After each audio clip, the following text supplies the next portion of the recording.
Welcome, everybody, to Unscripted and Unchained. This is DM Bloodworth. I'm once again joined by Matt, who is playing his character, Njall. And what we're going to be doing is we're going to be finishing up the adventure, A Bloody Endeavour. If you had watched the last video all the way through, you'll see that they had he and a small group of adventurers had traveled out of the village of Highstead, searching for information and clues about what happened to a small hamlet that was sacked by some kind of an unknown group of individuals. When they went out there, they discovered that the hamlet was in fact pretty decimated, and very few survivors left, about 18 survivors, including one Commission thrall whose name is Khote. And Khote's proved to be a valuable resource for Njall and his group, and so he is going to continue accompanying them as their journey takes them going forward. So they had returned with the survivors of the raid and returned them back to their hometown. And now that the survivors were dropped off and taken care of, they had to wait a few days for some of the hunting parties and raiding parties of the town to return.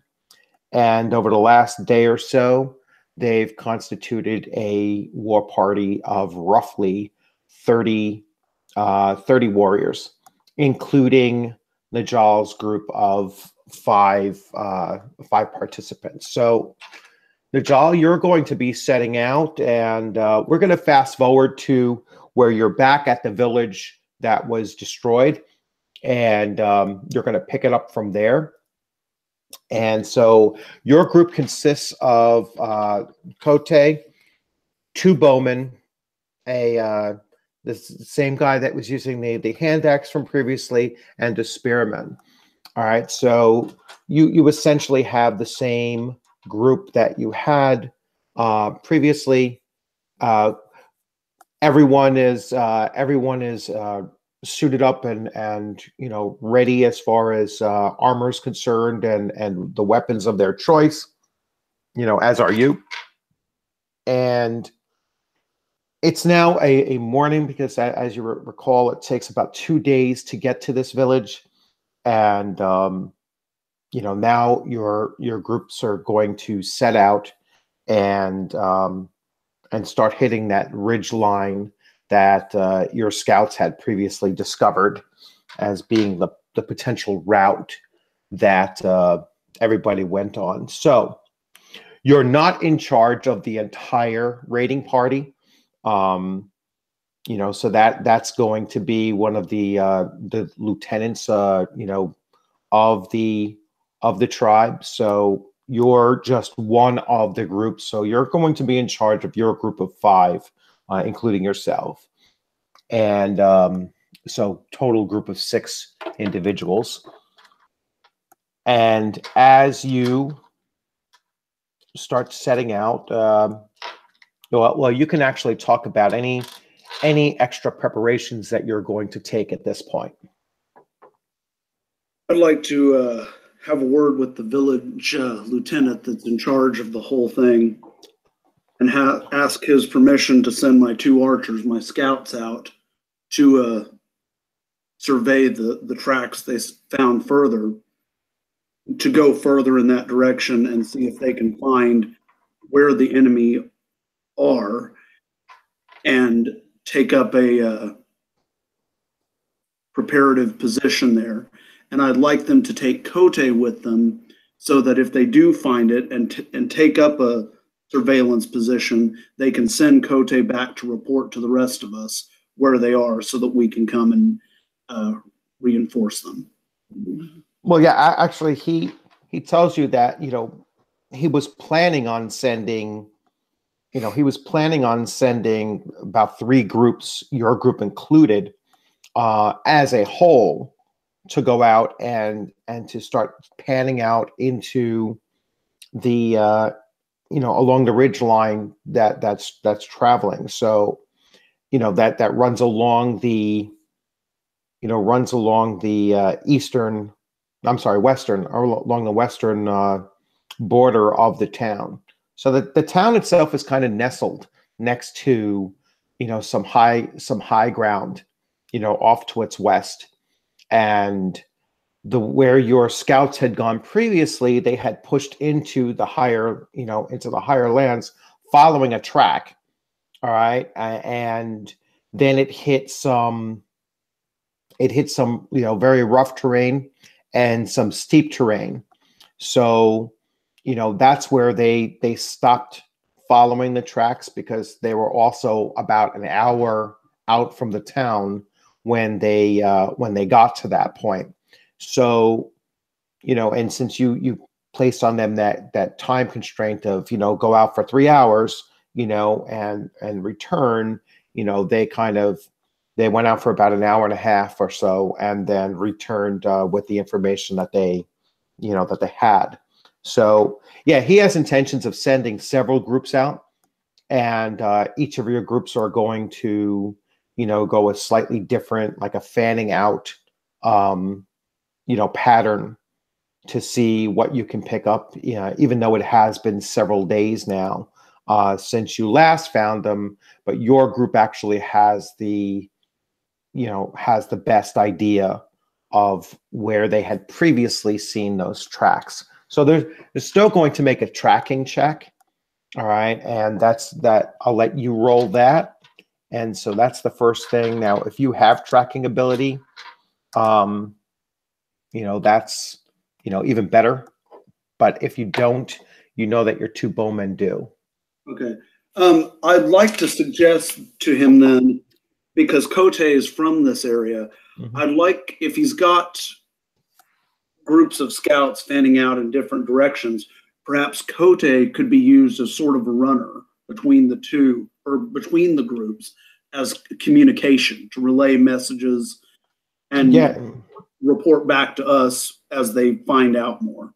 Yeah, Khote is your thrall, until you deem so. You can use Khote however you kind of wish. All right, that's how I'd like to use him. Okay. I'd like to find him as kind of a runner between the groups, so that they have, he can relay messages between the groups. Okay. If this group over here finds something, they can send him to tell the other groups, hey, we found this. And then the other group can use him as kind of a carrier pigeon, sort of function to send messages and aid in communication between the groups. Yeah, that's fine. All right. Yeah, he has no objection to that. I mean, he's staying back with a, about 10 warriors, and he's sending forward, 3 groups of approximately 18 or 10, 12. So, about 3 groups of 18 are spanning out. Right. So you can make your tracking check. If you don't have tracking, you just apply the penalty. And if you fail, we'll have, it's intelligence -2. So for you, it's just a -1. Yeah. Okay. And I got a 7. So -2, that'd be 5, but with the +1, that'd be 6 total. Okay. So, okay, one of your guys did, however, pick up the track. So yeah, so you're going around and you're kind of directing and looking around, and then one of them, calls back to one of your archers, calls back to you and tells you, "Oh, I've picked up the trail. I recall this from the last time." And he starts pointing up through the low hill area, although exactly where the former groups had passed is not as noticeable. He tells you, but he's fairly certain that this is the way that they had gone. All right, so you start following along this this path, and it's almost like a goat path, and as it goes through some of the more tougher terrain, it does slow you down, but you're not quite climbing. You're just moving slower, and the ground is starting to get steeper, and you come to an outcropping of rock that's kind of like a loose shale, and then the rest is a little bit sturdier ground, but it's still a little bit treacherous to actually climb up. So it's a steep incline, and it's going to require a climbing check for you and your group. So climbing is dexterity, no modifier. So straight up dexterity plus any pluses you get for. Yeah, I have a +1 on dexterity. So we got, let's see, 7 + 1, 8. All right. So that's exactly what you needed to roll. So so yeah, you guys manage, your group starts climbing up, and like I said, it doesn't quite require any equipment at this point. So there are some points where you're kind of on all fours, climbing up. That's about as steep as it actually gets. It is time consuming, so it does take you about 2 hours to get up there, and it's about midday. So now it's the sun is starting to hit its zenith, and just to put it in our perspective, it's roughly 1 o'clock. So once you get up to like that next kind of level, all right, which they've never gone this far, so now you're going to make an attempt to pick up the track or pick up the trail going forward. So this is where they're not too sure, and so it's going to be a slightly more difficult tracking roll. So once again, you can make the attempt. So since I have intelligence +1, but it's a -2 penalty, it's just basically a -1 penalty. A -1, correct. The good news is I rolled better. 13 - 1, 12. 12. Okay. And so once again, and actually this time you succeeded. So you're looking around, and you do detect the obvious passage of of people. So the way that you can tell is that it's clear signs that people were dragged along. So you see some like clothing fragments, here and there. You see some broken equipment. Not anything like major, but certainly like a belt strap. You see, has broken free, fallen off, or whatever. You just see that there was certainly human passage through here, and probably a fairly good sized group of individuals. And that was one of the things that you were trying to discover was, what happened to all of the individuals that were in the hamlet, since you only recovered about 18 survivors, and probably only about another 12. So there's about 20 or more people missing, based on your conversations with the survivors. So once again, you start traveling along this trail now, and it's roughly another hour of travel, and then you come to the trail leads to a very steep incline. All right. And this is, this is obviously going to require, genuine climbing, so, there'll be parts where you'll have to look for handholds or, if I were to put a degree on it, you're probably going up a 60 to 70 degree incline here. So at some points, handholds will be required. The only good thing is that it's not a very long distance that you'll have to make this climb.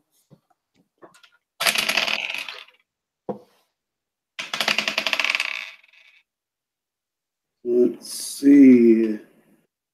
10 plus 1, 11. Okay.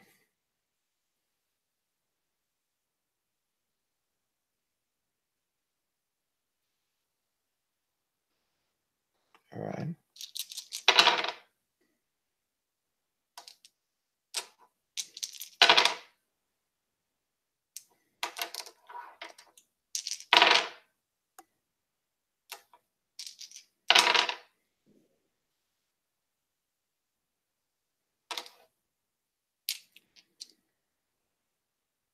Okay. Yeah, so as you're like trying to climb up, a good distance, you do slide down a bit, and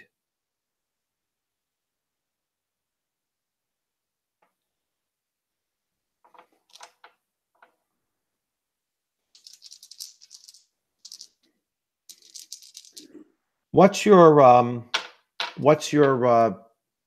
defensive value for Emmy for a melee?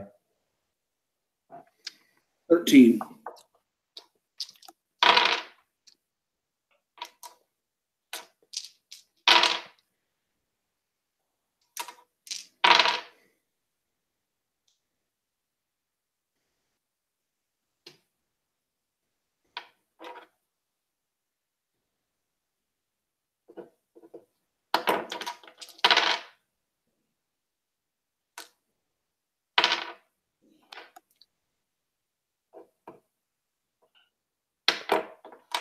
I mean, you slide down and everything, and actually 4 out of 5 of you actually, kind of lost your footing and you kind of slid down a bit, and but you weren't injured, in your fall. Two of your people, one of the bowmen and Khote, actually got scraped up a little bit, but nothing really major, and you kind of begin to try to climb, again, a second time. Now, are you going to attempt to repeat the process? Are you going to make any kind of changes? Who's our best climber? Well, the one got up there.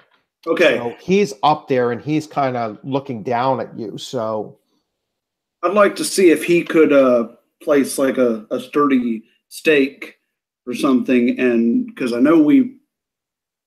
because I insist on doing the Boondock Saints joke all the time. I know we have rope. Yeah. So maybe we could have a rope that we could.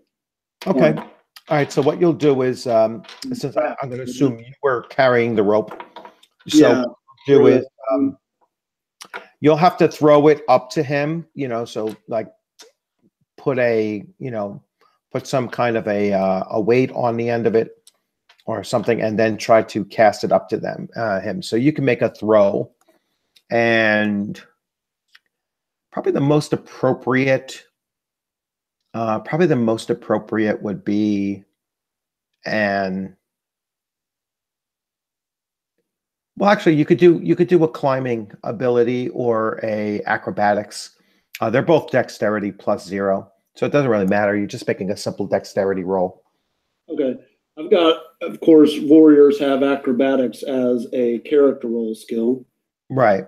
That's so +2, and then I also have a +1 for dexterity, so it'd probably be best for me to go with that. Okay. That'd be a +3 total.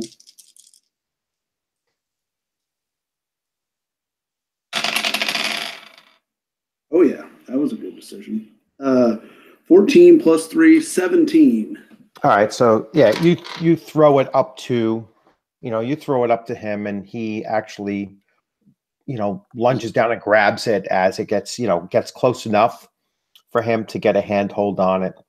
And so now he starts, he starts spiking it down into the, down into the ground, and he tests it, and, you give it a couple little tugs, and now you guys can use the rope to, help yourselves up.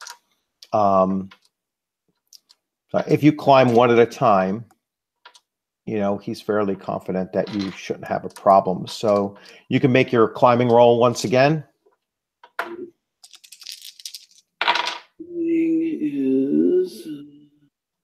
Is so +1. It'll be 1 for me. For you viewers, always have rope. Mm-hmm.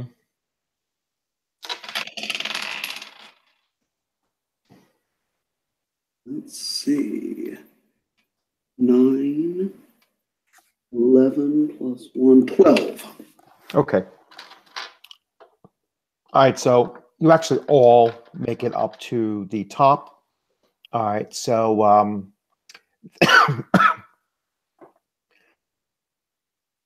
so now this climb took roughly another 2 or even 3 hours to actually make this distance up.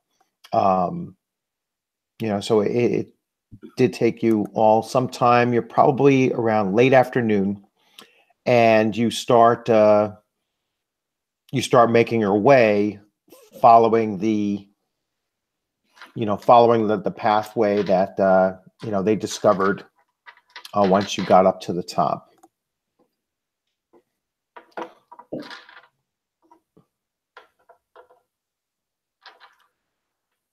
All right, so you start going along this like plateau, area, and it's probably early evening, and you start wondering whether or not you should, look for a spot to make camp.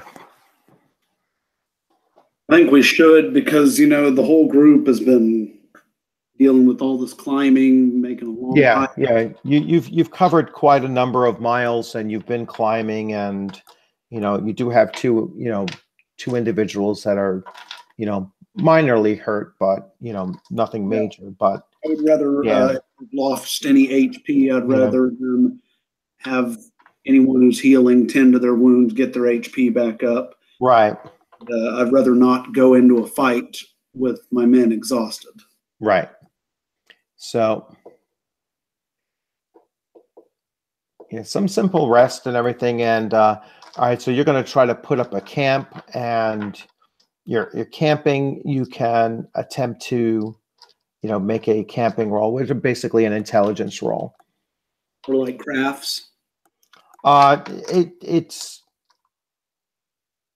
you could use crafting if you have it. It's still the same. It's skill. Well, actually, crafting without training is a -5. So you'd be better off with just a straight intelligence roll for camping. Well, I have crafts as a trained skill. Oh, do you? All right. So then +1. Yeah. So it'd be +1 for the training and +1 for intelligence. So +2. So I could probably make a pretty good construct. Let's see. 9 + 2, 11.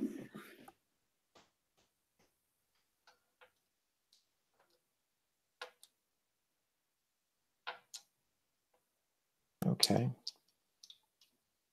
What was my target on that? It was a 12. All right. So what you're doing is you start finding stuff. It's not like the most ideal setup that you could have done, but yeah, you certainly are able to set up a fire if you're looking to. You're able to, find some, some sheltered space, but it's not as good as the last time that you set up a camp on the road, you know, so just come together as well as you thought. So as you settle in for the night in this makeshift camp, you reflect on the quietness of your journey thus far. As you drift off to sleep, the quietness sits in the back of your mind and becomes strangely unnerving. So you're kind of, you're resting in, and now you've traveled for, about, a full day from the, from the town, and you haven't seen anything, no signs of, wildlife, no signs of, anything. It's just, you're curving over this kind of rough terrain.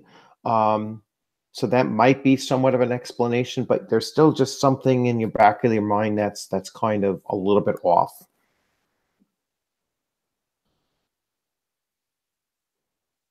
Is it like the nature is quiet too? Like no birds, no insects? Yeah, that's like there's just not very much activity around. What I'll do is I'll let you make a I'll let you plan what you're going to do, to settle in for the night. So you can just tell me, what exactly you're doing, what your rest of your group is doing, and then we'll go from there. I'd like to place sentries at equidistant points, groups of two, to the one group to the north, south, east, and west. And then also, since I'm not in charge of the whole group, I'll suggest to our leader that... No, your leader's not actually with you. You're in a it's just our group. Yeah, you're in charge of your group. The other two groups are, one is off to your south, the other is off to your north. You're kind of in the center of it. Okay. Then just you set up sentries. Yes. So all right, so you put out, 2 sentries. The rest of you are, taking some rest. And ooh,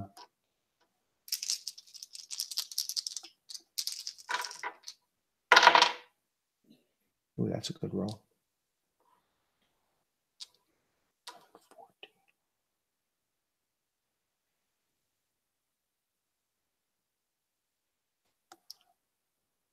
One of your sentries kind of alerts you.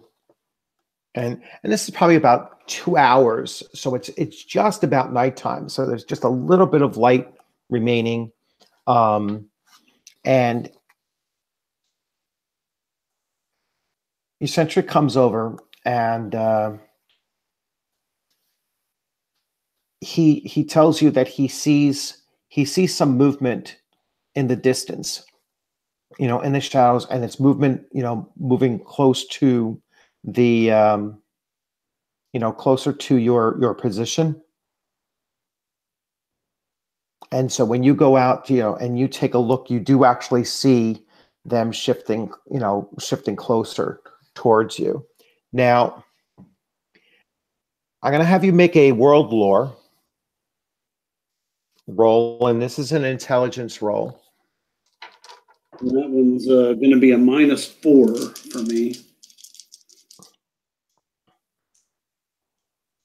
I got a roll high.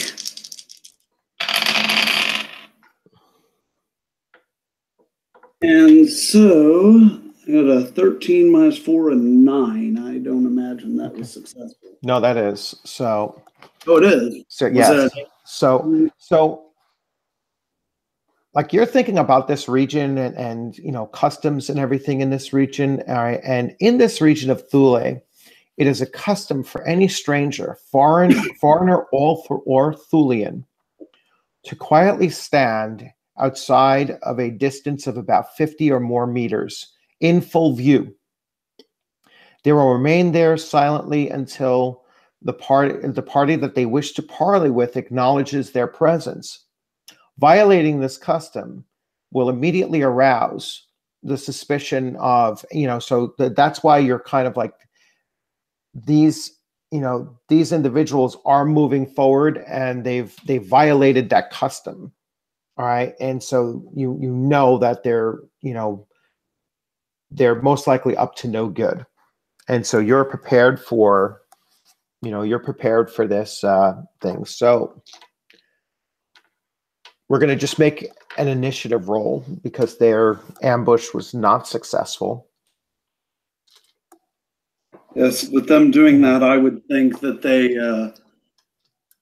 either have malicious intent, or at the very least, they are not familiar with Indian law. So they are not, I would think they might be RB or something. So my hackles are up. And on initiative, you add your dexterity to that, right? Yes, you do. Okay, so that would be a 4 total. Okay. So it's a 4. Let me just. And you rolled a 4? Yeah. All right, and now your others. So, and your spearman will get a bonus.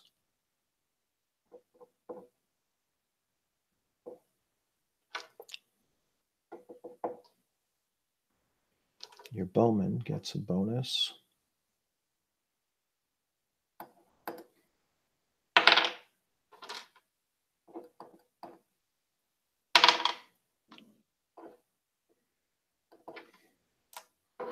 All right. So, yeah, so they start moving in. All right. And your bowmen are going to both fire first. It looks like there's just 3 attackers coming in. They may not have, they may not see in full view, everybody. Right now, they only see like your spearman has kind of rushed forward and your 2 archers. Yeah. So you're not in, you don't think that you're in view because they are coming up, they're coming up a slight rise, and you're not sure if Khote's in view. So first archer fires, and he misses. Second archer fires, and he hits.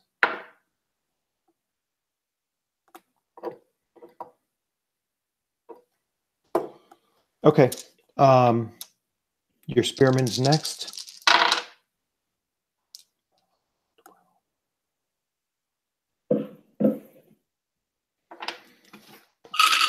I think a spear is a D8, yes.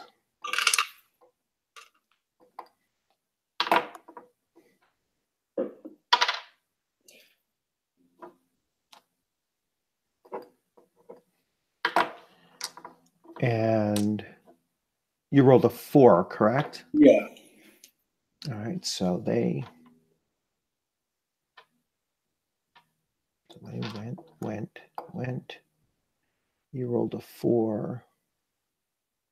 One of them does, come over the crest, and he is going to attack pretty much the same time that the hand axe guy and Khote are attacking. So they're 10. He missed. Hand axe 13.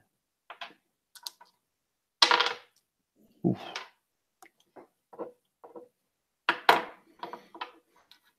And Khote attacks. Oh, 16.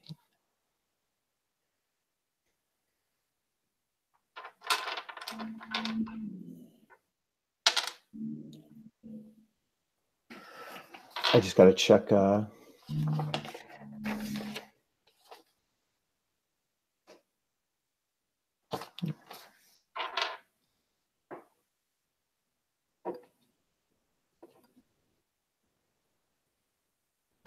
right. Your turn to attack.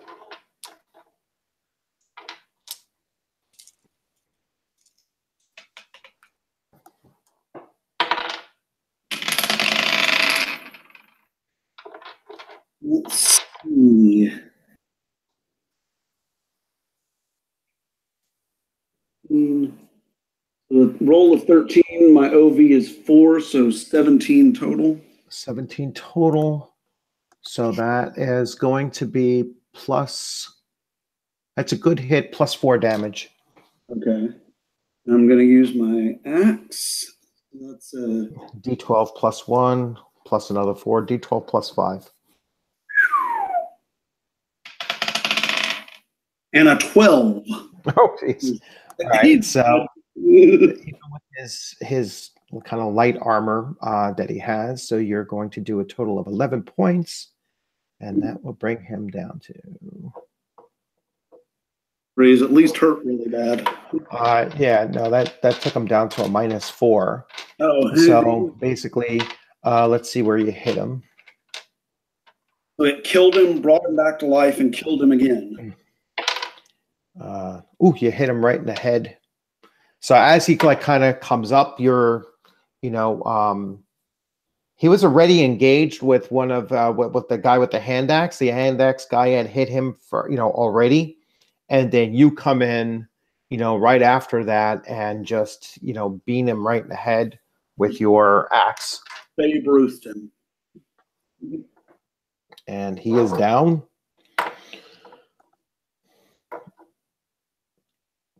And so now the other 2 survivors attack. So if we were dealing with zombies, he's not coming back because his brain's destroyed. Yeah. So 13.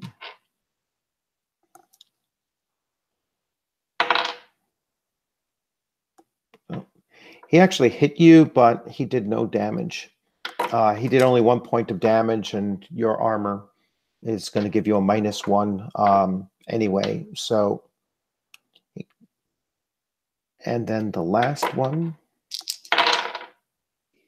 Woof! A natural 18. All right, so a natural 18. We roll a d12 and see who he hits. He hits Khote. Oh dear, poor Khote. For 6 points and a natural 18.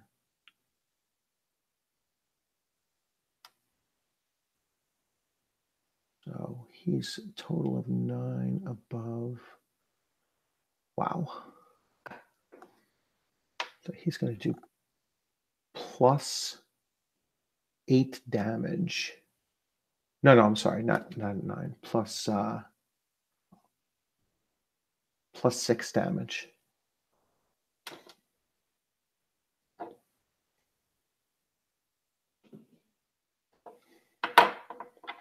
All right. I have to roll on a cut and bleed for that. So a 14. No cut. 5.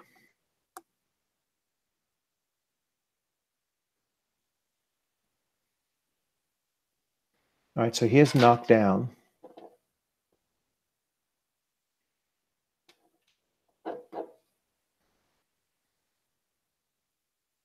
He will be knocked down.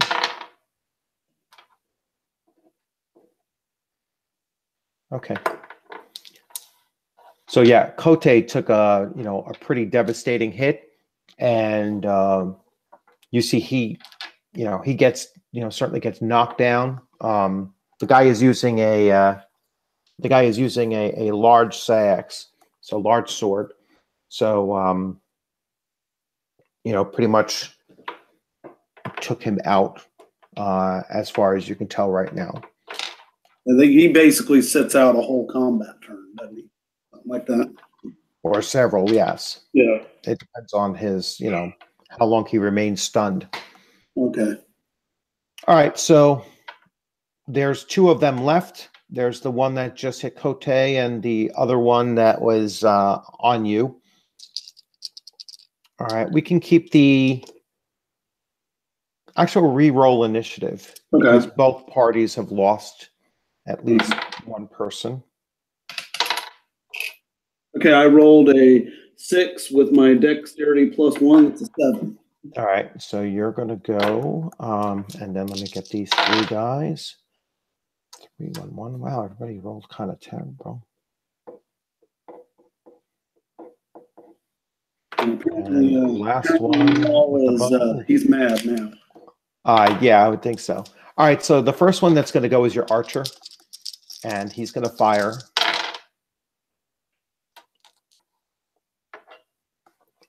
And he hit.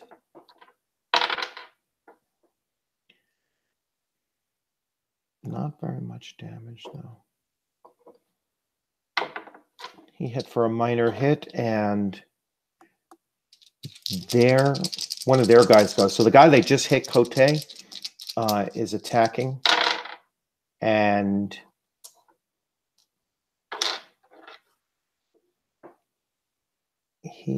geez.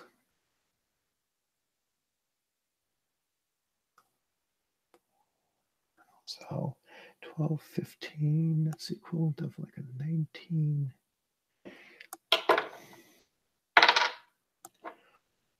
4, 10. So he just finished off Khote. Khote's dead? Yeah. So he just finished him off. And it was kind of surprising to you, like that he would just continue going at somebody who was already clearly down while they're, apparently outnumbered. All right. So next he went, I think you are up next. What was your initiative again? 7. A 7. All right. So you're going to go next. Am I attacking him or the other one? Yeah, you're on the one that was nearest Khote. All right. Yeah, I'm pissed now.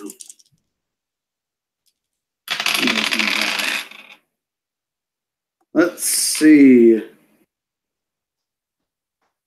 11 plus an OV of 4, 15. Okay. All right. And you roll your damage. So a 15 is... A 15 is a 4 above, so that's a good hit. You'll have +1 damage.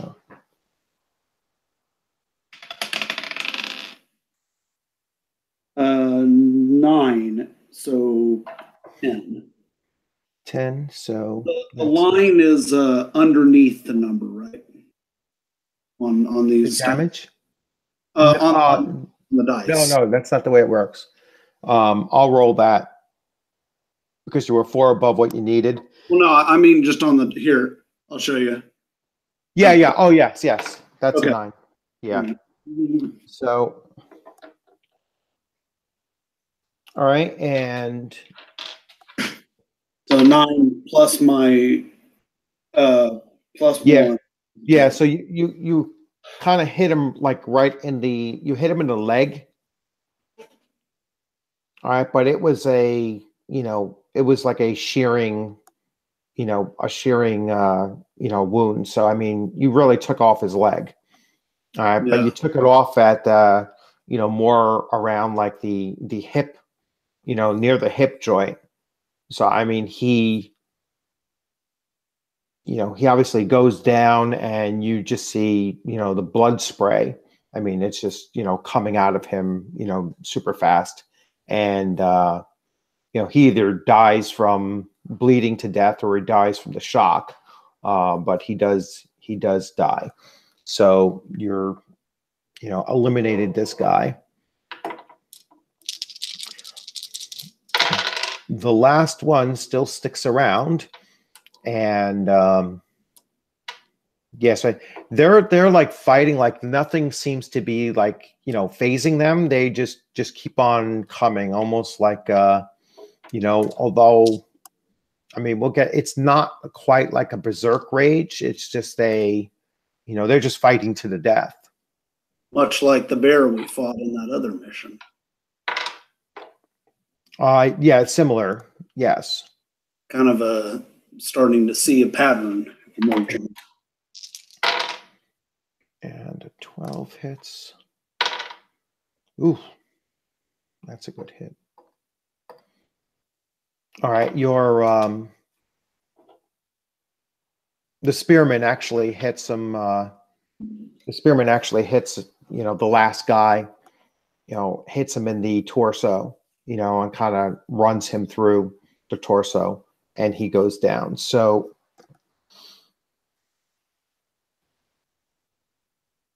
these three fighters, they fought to the death, and it's not until like immediately as the last guy goes down that you kind of notice off in the distance there's two other individuals just watching, so they sent these three up and they're just sitting there and watching you. So during the combat, you notice two others watching from a distance with the rising sun at their backs, which made them hard to make out beyond their silhouettes. Initially, both appeared to be men, but as the combat with the three attackers ended, you were able to take a sharper look.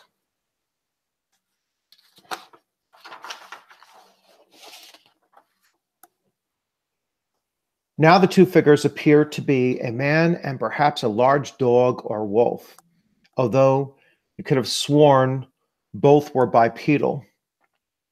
Now, having killed the three companions, and the other two run off in a southwesterly direction, deeper into the craggy highlands. All right, so you're going to have a decision to make right now. So you do see these two. You do see that they, one appears, is clearly a man. The other is like a bipedal, almost dog-like creature. And and then and they run off in that southwesterly, area. So, all right, so what are you going to do at this point? Have the other teams of the other groups noticed that this fight was going on? Were they within visual range? The one that was to your that would have been to your north didn't. You could see that they're moving in. So they were a little bit more northerly. So they're actually moving in. So these guys ran in a southwestern direction.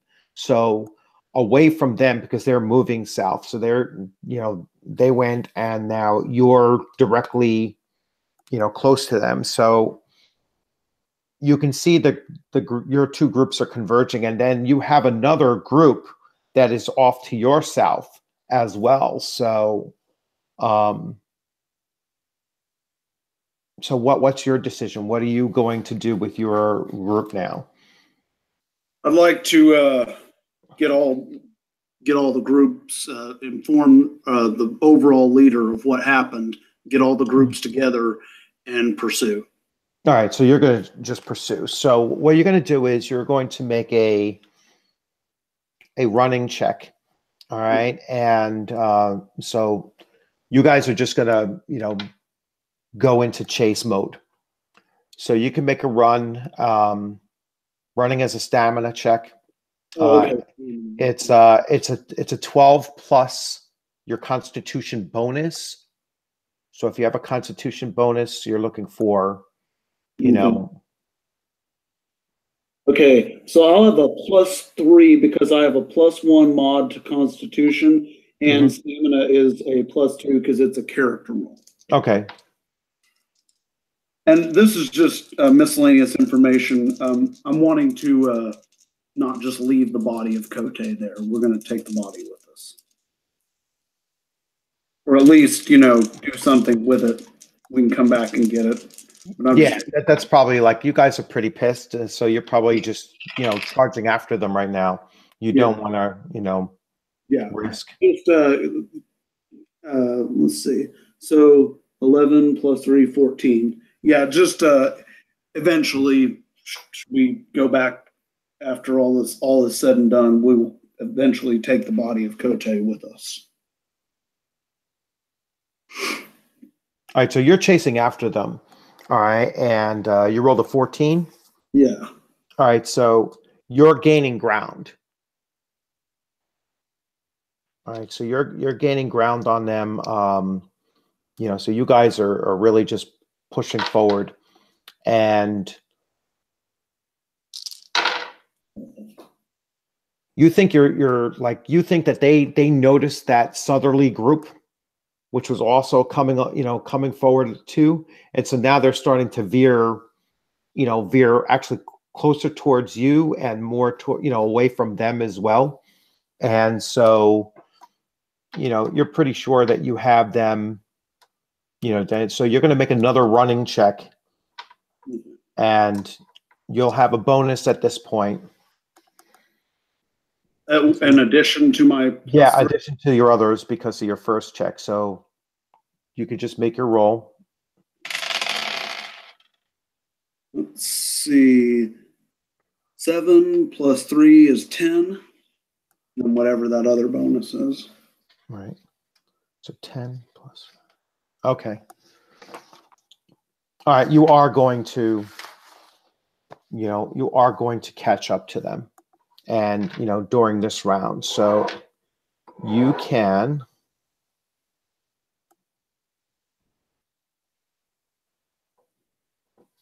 And I'm just writing down the information.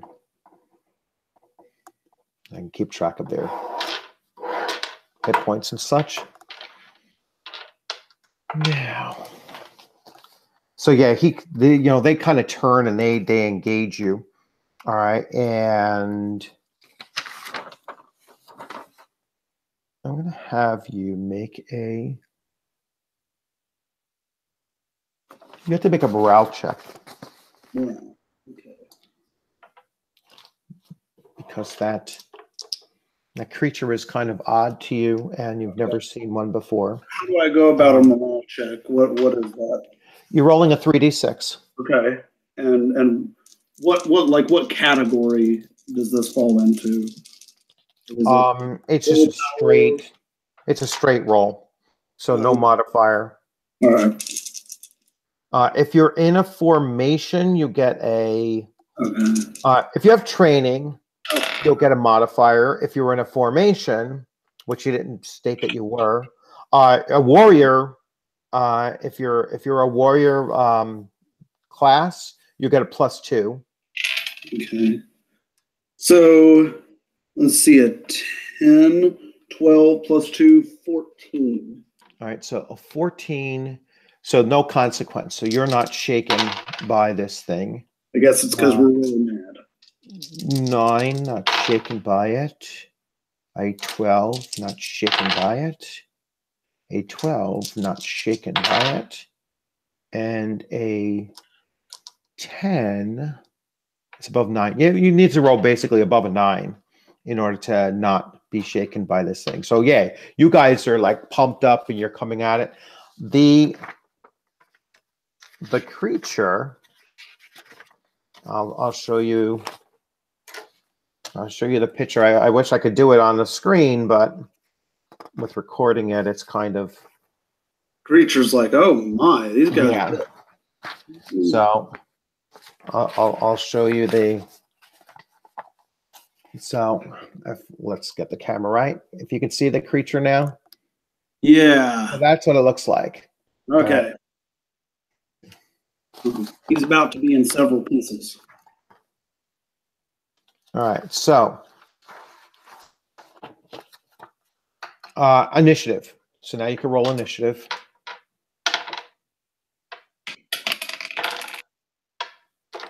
Six plus 1, 7. All right. And let me just get your groups. It's like a lot of these climbing world lore thing, those kind of roles. I'm not real good at those, but man, when it comes to combat. Yeah. And last one, 3. So your 2 archers go first.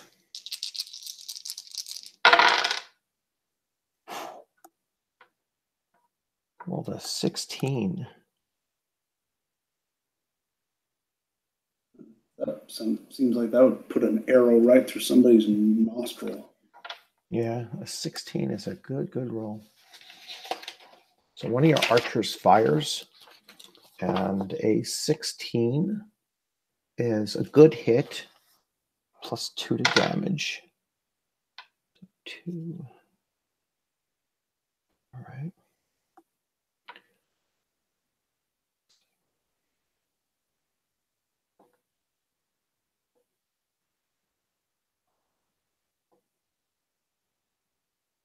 I just threw a blank at mind blank. All right. So he hit. So he hit the creature. The other missed the guy.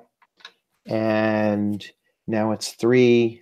No, there it's 2, 5. Your spearman is going to go.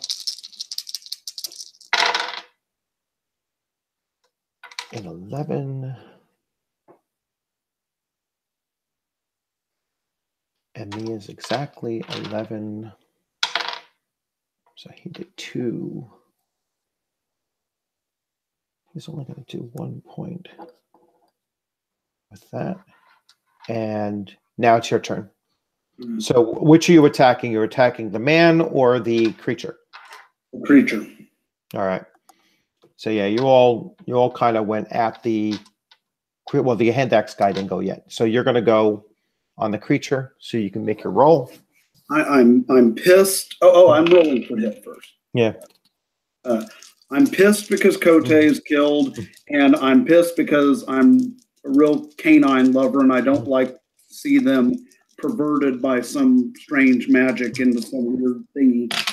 So that's pissed me off even more, and I'm pissed because I can't seem to keep dice on the table. I'm just like, God, that thing's still rolling. You should try putting it on a piece of, like, rolling it on paper. Okay.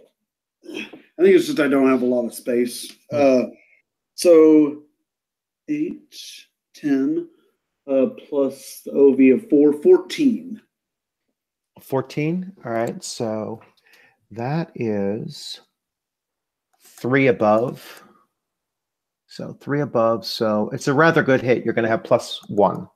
Okay. To damage on that. So 12 plus 1. So +2 total? Yeah. Yes. So 11. 11? Yeah. So that's 10 minus 2.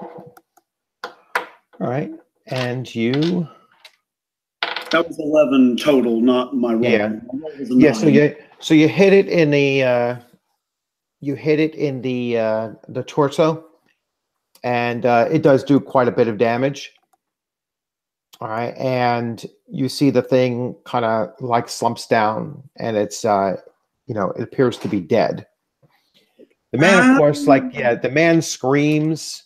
He screams something in a language you didn't quite understand, and so he attacks. He's gonna. Oh no, he's not dead. The hand axe guy will go next.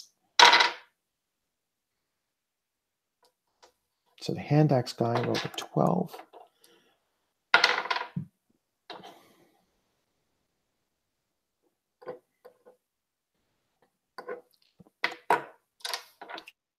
So your hand axe henchman there hits him. With a. This hand axe guy is pretty darn good. I mean, he gets decent hits. And he's quite skilled with that. With that hand axe. All right, and now this guy attacks back. Oof. He does dish out a good amount. I'll be right back.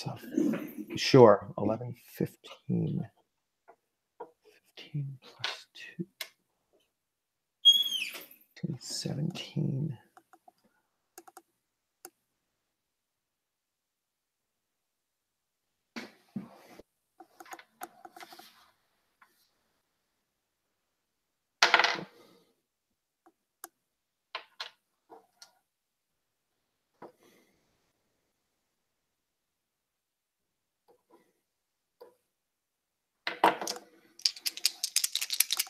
So while I'm waiting, I'm going to roll shock and bleed. Well, that's a high roll, so that's good. He's got no bleeding. And his shock, that's also a high roll, so he's going to have no shock.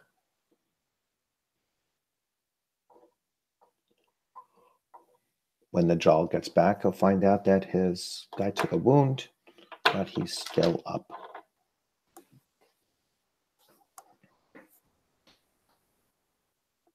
So the way, if you're just following along and watching, the way the combat works is that you're, every character has a defensive value against melee and a different value against missile attacks, and that's the number that the attacker has to roll above in order to score a hit. And then additional damage is based on two things. Additional damage is based on the number of a number above what you are required to hit will add damage to your damage roll. In the case of missile fire, dexterity bonus increases the damage of the arrow. In cases of melee weapons, however, a strength bonus does not apply to the direct damage dealt. What it does is it increases the quality of your hit, which should also increase the damage indirectly. So so that's basically, so a lot of these these rolls that Njall's group has been making, they've been making pretty decent combat rolls, and so they've been dishing out good amount of bonus damage that you normally wouldn't have. So all right, so your hand axeman, he did take a pretty decent hit, but stayed on his feet, and he's still prepared. So your it's next initiative round, so it hasn't really altered, other than the ghoul is down. This guy is fighting fanatically, so he's not going to have a morale check. So we'll keep the initiative where it was. Yeah. So your archers are going to go first. That's an 11. That's 2. So that's really only 1. Second archer rolled a 14. So he's going to get a +1 to damage. That's 4. Then I believe it's you, because you had a 7, right? Yeah. Yeah. So you now. I have a question. When I attacked the demon dog thing, you said appears to be dead. Is there a way that I could, I'm kind of wondering if that means think it's dead. Could I go and just make sure? You're going to make sure, so you're going to do an attack on the thing that's on the ground. Okay. Yeah. I'm going to go and try to put my spear through its head. You had a spear? Well, you had your battle axe out. Oh, well, yeah. I still have do I have to declare that ahead of time, or how's it work? Yeah, I would say you're just going to put the finishing blow with your battle axe and make sure that it's dead. All right. So, so you, I mean, it's down, it's on the ground. There's, unless you roll 3 1s, you're going to hit it. Yeah. So it's 11, 14 plus an OV 4. That's 18. All right. So, and you can roll your damage because you like to. Okay, and rolled an 8, and then whatever. Yeah, I mean, it was dead. Okay. So now it's like, really dead. Now it's like rice pudding. So. Well, I was making sure. Yeah, yeah. So yeah, you were still kind of spooked out by this weird thing, and you wanted to make sure. Your hand axe guy. Is like, damn, dude. Yeah, so he missed. Your spearman. Your spearman hits. And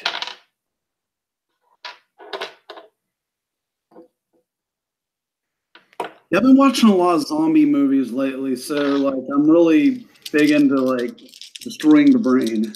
all right, so he's going to this guy is going to attack. Oh, he fumbled. Actually rolled a natural 4. I haven't done that in a while, so let's see. So he rolled a natural 4. So that's a fumble. It's been so long since I've done this. The consequence of a fumble. How do you even get a natural 4 with a 3d6? It's a 4. So it's 1, 1, and 2. It's a 4. I misspoke when it's a natural 4. So let's see. It is a melee weapon. So melee weapon between a 7 and a 20 fumbling.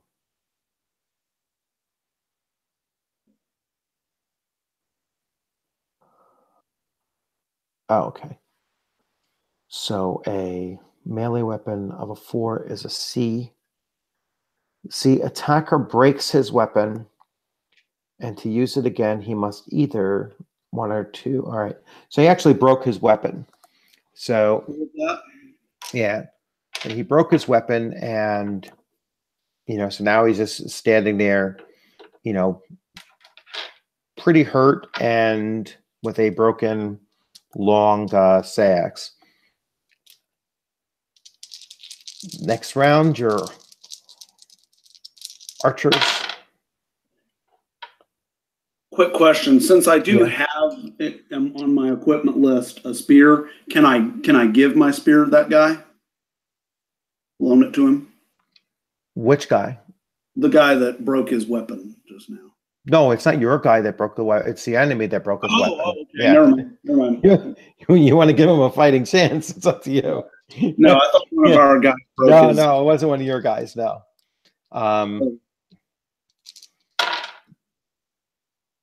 The second archer hit him.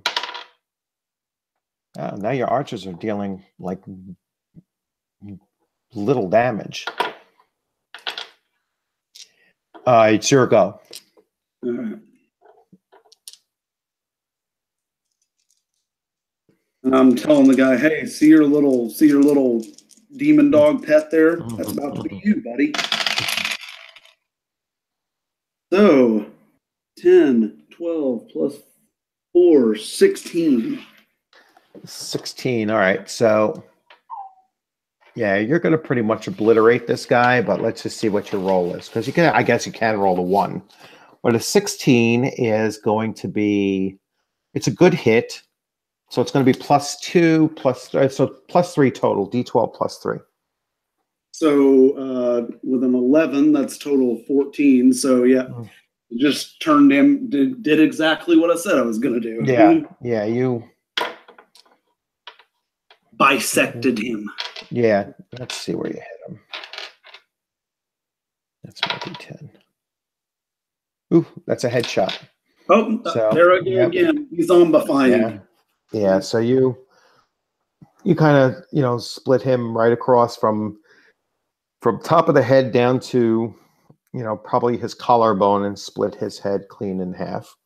And so he slumps down, and he is down. So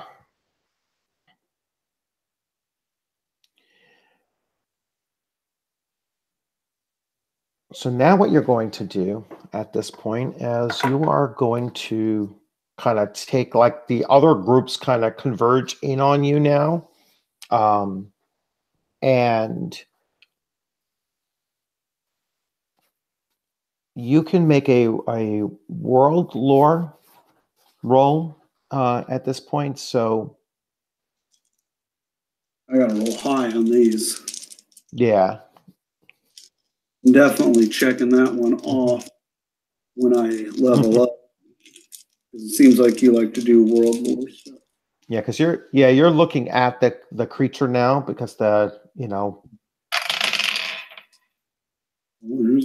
Come on now. Well, I said I needed to roll high, and I did. Let's see. 11, 13. All right, that's enough. So, all right, so you're looking at the creature now, and it's not it's not a creature that you've ever seen or heard of before in the lands of Thule, or at least not in your experience. And actually, everybody else that kind of congregates around now are looking at it, and they come to the same conclusion, is that they've never seen anything like it before. So you can make a religious tradition check. Okay. And because as you're looking at the man's body, and then back at this thing, you start wondering, so make a religious tradition a check. That's a charisma based check. Yeah. I have a charisma +1. Right. -5, so it'll be a -4 for me as a total. Let's see. So 10 -4, it's a 6. I don't imagine that was successful. No. Yeah, so you still really can't tell. So you spend some long moments inspecting the fallen creature, all right, and its human companion. The Thulian wears an amulet of a strange design, and its material is, some kind of stone, but you don't really recognize the stone, and that was part of your world lore role as well. You rest a bit. One of your guys is wounded, so he's going to need some care, and one of the party members kind of helps him out. You've encountered this small group of raiders, perhaps by chance, in a vast wilderness. There's no roads or even well-trodden paths to follow, suggesting where they had come from. So your group is kind of, still congregated around here. You can make another world lore check. Once again, intelligence-based.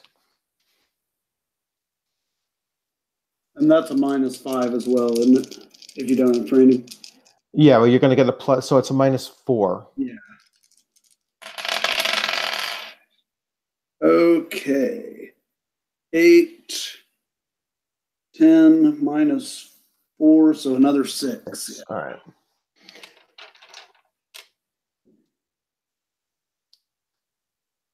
Yeah, world lore definitely needs to be my next skill, because even with the climbing thing, because there were other things I could do to supplement it, like with the rope thing. All right, so your group is kind of like milling about now, and they're looking, and that each group's leader, including yourself, you're trying to determine, well, they kind of ran like a zigzag pattern. It's like they were running one way.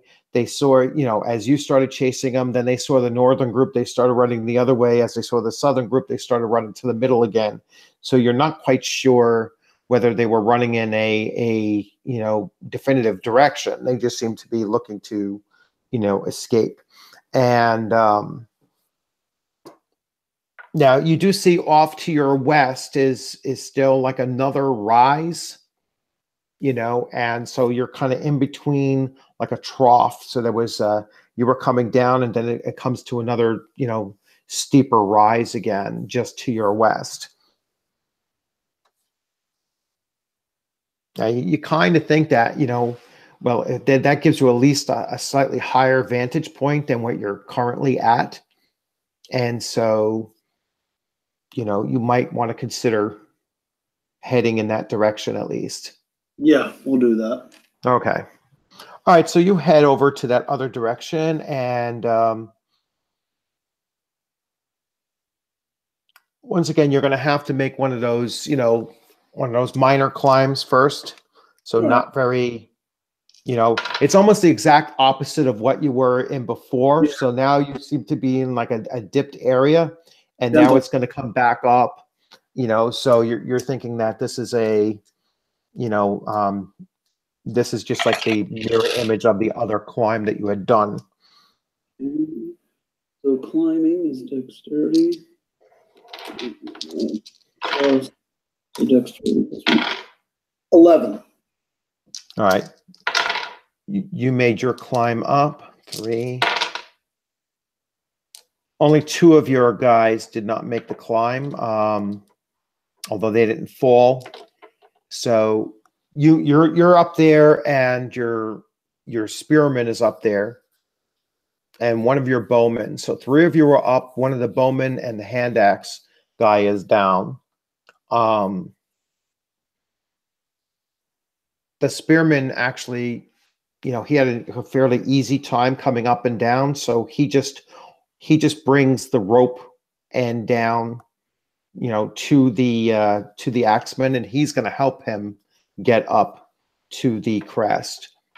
All right, so you guys just haul them up with the rope, and so now you're up on this crest, and there's one more steeper, incline going up. That took you about an hour to get everybody up and over. And so now you have a slightly steeper climb. All right, but still the second step will take you up to the top. At least that you believe. So Oh God. A natural 3. oof. All right, so a natural 3. You're gonna actually, I wrote that down here. So let's see. Fell on my face. Face plant. Embarrass the shit out of myself. All right, so let's see. 1, 2, 3, 4, 5, 6.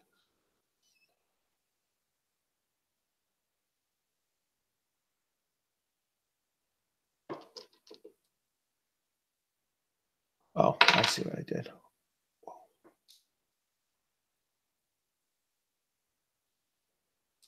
All right. Yeah, you fall pretty hard, actually.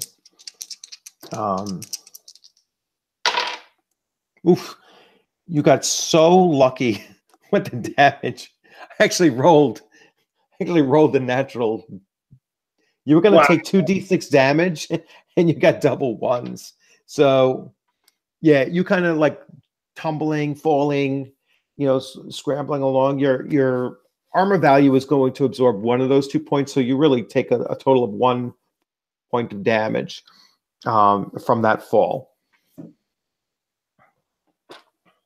Let's see. Oh, shit. No, I dropped a die. I'll be right back. Hold on.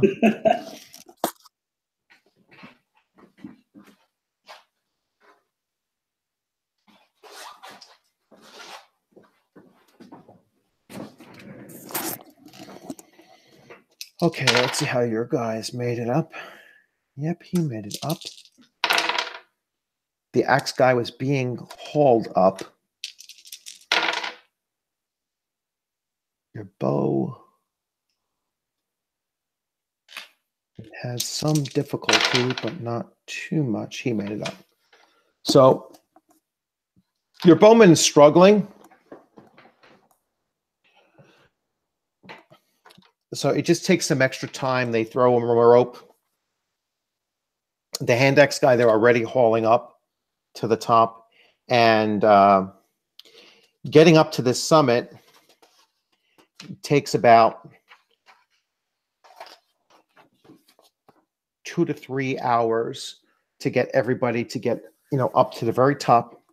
So having reached the summit of the crest of the low backbone, of this mountain range, you can indeed see great distances in almost all directions.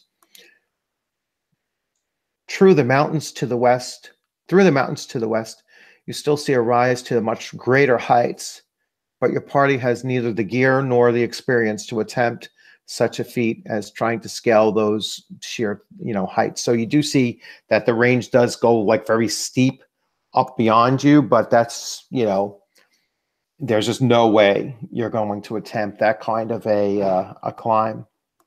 It is to the southwest in a small bowl-like feature, too shallow to call it a valley, that you see structures made by human hands. It is at least half a day's journey away. Considering the climb, you'll have to take it down to its level, and then at least a few miles from the base. If you left now, you would reach the bowl by early nightfall, provided no unexpected delays. So if you went right now, you'd get there at nighttime. If you, waited, obviously, and departed in the morning, then you would arrive there sometime around midday.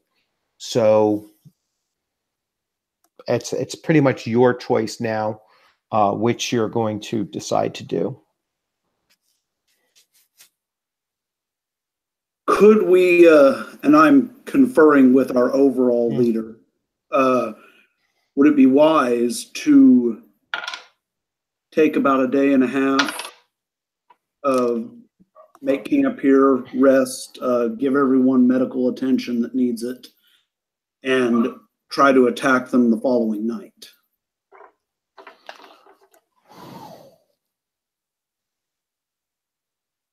Under the cover of darkness.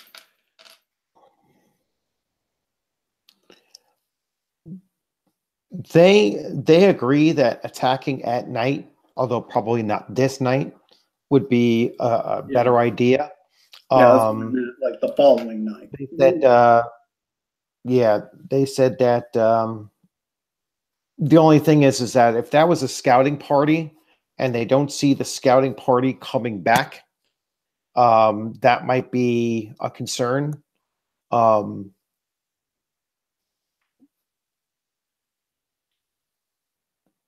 Two have decided to, the other two say that they'd rather go down in the morning and then attack the following, during the daytime. And so you're thinking not this night, but going to, attacking tomorrow night. So that's what you're kind of debating over.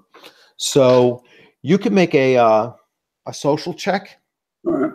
And basically you're arguing one point and they're kind of, they're kind of on the edge of, attacking at night because they seem to want to attack at night, but maybe not this night, or the other says tomorrow night, is one wants to do daylight. So you guys are kind of, flipping over. Okay, so that's going to be a -1 for me. Mm-hmm. And I rolled an 11, so 10.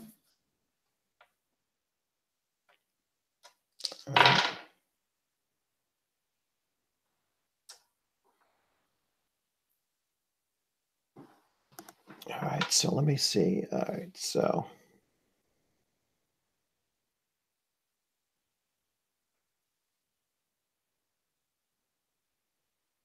one guy, the one that seems to be the more senior of you, he thinks that it's best actually to leave some of the more severely wounded behind and to make way down there and attack this night. He said that they're going to notice a missing party, and then they'll just be prepared for that. They might not expect an attack on them, at this time. So they might not have had enough time to get suspicious of. yeah, so he's saying let's leave our few wounded behind, and go with the group that we do have. So he's going to let you, you're going to take yourself and your two bowmen and your spearmen, and he's going to, you guys are going to, leave a few people behind overall. So in all, your numbers are probably, there'll be some that are left behind with the wounded, and then the rest are going to move forward. You're probably going forward now with a full group of about 15. That's still better than the group of 6 we had when we. Yeah. So, all right, let's make for the enemy camp. So, all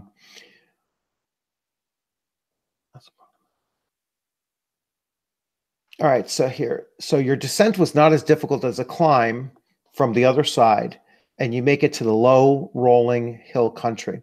The terrain is still rough, loose stone, mostly gravel, with shale outcroppings. It makes travel both time-consuming and noisy, but you know from peering from above that the plain will eventually turn to grassland, and before you get to the bowl-like feature. So again, it's still several miles away, so you're not so much concerned about making noise, at least for the first couple hours of moving ahead. So it's now nighttime, and you're approaching the bowl. So the way the bowl kind of is set up, like you saw those structures from above, but as you're coming across that plane, you don't see anything. Like you don't even see the break. It's like all of a sudden it will then decline down into that bowl-like feature. All right. So as you're approaching,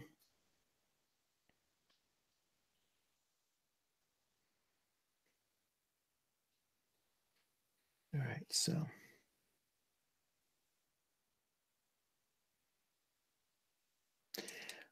as you're approaching, you have to make a perception roll.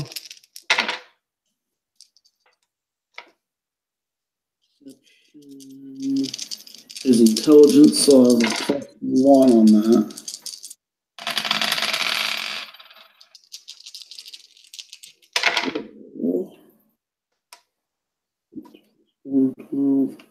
13 total. 13 total. Okay. Roll with a 5, 6, 10. Okay. All right. You notice a group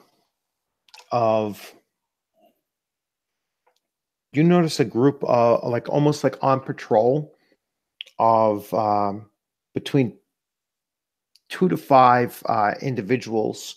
Like when you first kind of glimpse them, you see them like passing around, and they're kind of walking like a circuit.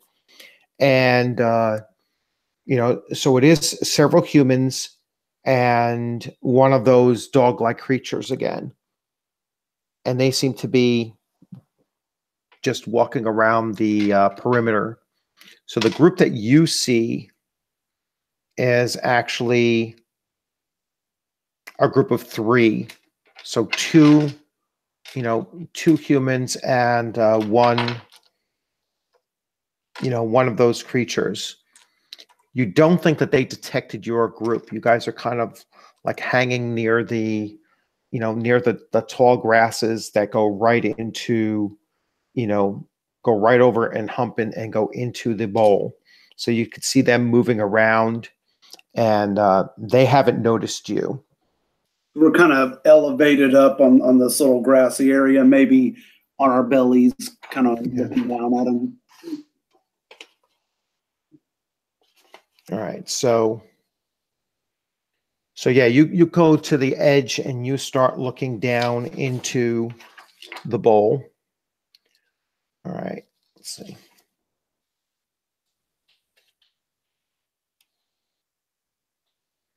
And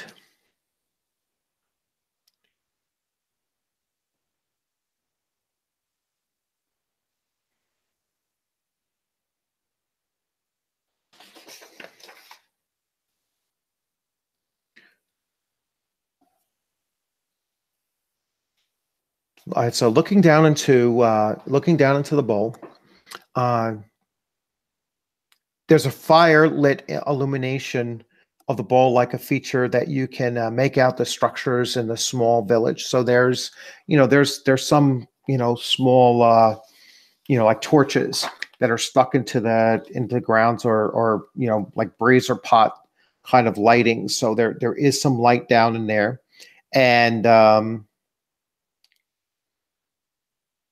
you can make out the structures of a small village. The village itself is huts, storehouses, or at least what appears to be storehouses. Um, there's some like crafting areas that you see. So you see workbenches and those kinds of things, all within the strangeness of the firelight. There are only two causeways into or out of the bowl. So you can see that there's a ramp, almost like a natural ramp that comes out one side and goes down the other side. So it kind of, the rest of it is like a sheer wall, crawling in. And where you're at in this sphere is you'd have to walk to either, the right or the left in order to get to where the drop down, where you could walk down into the bowl. So I'm hoping you can image that, that look. There are only two causeways in and out of the bowl, one to the northern side, one to the southern side. The causeways are wide enough to allow a large wagon. They're not very steep, and they gradually incline or decline along the curvature of the bowl. All right. At this hour, there are few people in the pathways between the huts or the plaza. There are at least two sentries bearing torches at the base of each causeway. But as far as you can tell, there are no other guards in view. So you do see that there's two guards at each end of the causeways, the one coming up and the one coming down. And it's up to you now what you're planning on doing. So you have two different possibilities. You can make your way to the rampways, or you could try to climb down the sides of this thing and down into the bowl without going to the causeways. At some point, I was wondering if I could use make kind of a stealth check to so the bowl is sort of like this, right? It's like this, and Yeah, then it's almost a perfect circle, and then on the north side, there's a rampway that goes down, and then on the south side, same thing. Yeah, and so and then these causeways lead into entrances on either side with two sentries. Yes. So, like, if a causeway is like this, I'm wondering if I could kind of somehow sneak up around here with one other guy and maybe try to quietly take them out. Yeah. All right. So that's what you're going to attempt to do. So yes, you can make the attempted stealth check. Okay. So I'd have a dexterity +1 on that. It's just going to be me and one other guy. That's an 8 + 4, 12 total. Okay.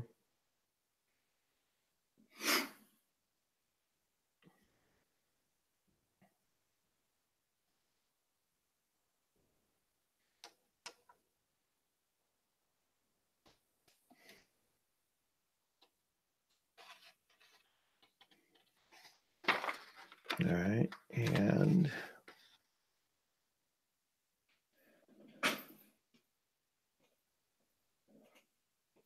I'll be right. Okay.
Okay. Okay, so you're going to make a.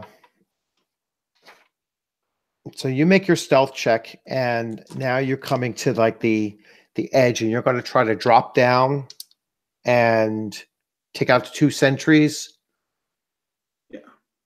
All right, so you're going to make a climbing check now. So if this is successful, we will kind of dropped in like Oh, near them, behind them, and get a hopefully an ambush type attack. You might be able to hit them quickly. Okay, so 10, 12, and climbing is dexterity +1, so 13. All right. No, you only needed an 8, and let's see if he made it as well. All right. Kind of caught him by surprise. Yeah, you caught him by surprise. So you'll get a free action, so you can hit them. You'll have an additional +2 to hit because of the surprise. I'm rolling for hit now. Okay. I'll attack one of them. And, oh God, where did that go? Okay. Try that again. All right, so 11, 13, so 13 plus 4, 17. All right, a 17. So that is going to be. It's a very good hit, +4 damage. And so +5 total since it's a yes. D8, D12 +1. So 4 plus 5, 9 damage. 9 damage. So 8.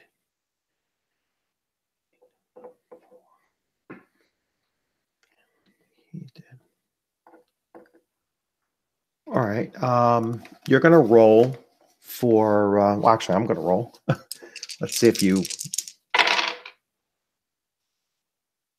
This is on cut and shock. A 7. No, a 7 is going to be. Cause a light wound to this guy. All right, and that's a 6. And he's stunned.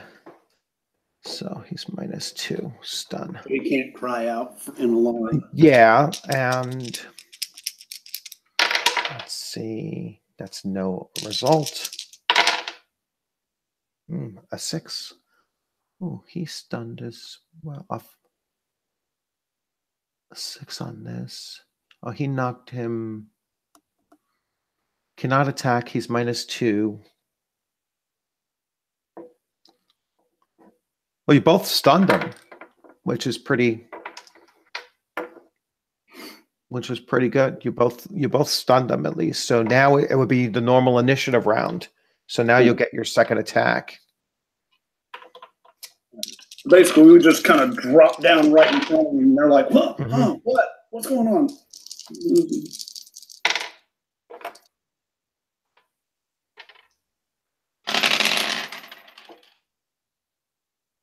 So 6, 11 plus 4, 15. What'd you roll? 15 total. 15 total. With my modifiers. All right. It's equivalent of a 17 because they had the -2. Oh, okay. So you're going to do +4 damage again. And then it's actually +5 since it's D4. So 11 plus 5, that's 16. Imagine that would probably. Yeah, you killed him. All right, so you kind of killed him, so pretty quick. I mean, you both guys, you stealthily get to the edge, you kind of drop down, like right behind them. And, as they turn around, you're hitting them the first time. And then the second time you kill your guy, your spearman that was with you, he kind of like whacks the guy across the face, and it with his second hit, and put him, down, probably unconscious. So, but he's down on the ground and, either unconscious or dead. But you don't see that. It's certainly not the obliteration that you did to your guy. Probably would order the spearman to go ahead and make sure he's dead. Yeah, so he jabs him in, and then you see the rest of your group start coming down the ramp. They start coming down because they're all waiting to see, and so they start coming down, and you start making your group. You bring your group together around these guys, and now it's your decision. What do you want to do? So everybody's assembled. You're assembled on this. So you're all down at the bottom now. It's about 15 of you, and where are you going to take your groups? Like, what are you going to do with your group of 4? Are there, how many groups are there total? 3? 3. Okay. I'm going to suggest my group will go down the middle, and the other group, one group will kind of fan out to the left, another and to the other right. to right. Yeah. Mine will go down the middle. So kind of an outwardly expanding sort of triangle. Yeah. All right. So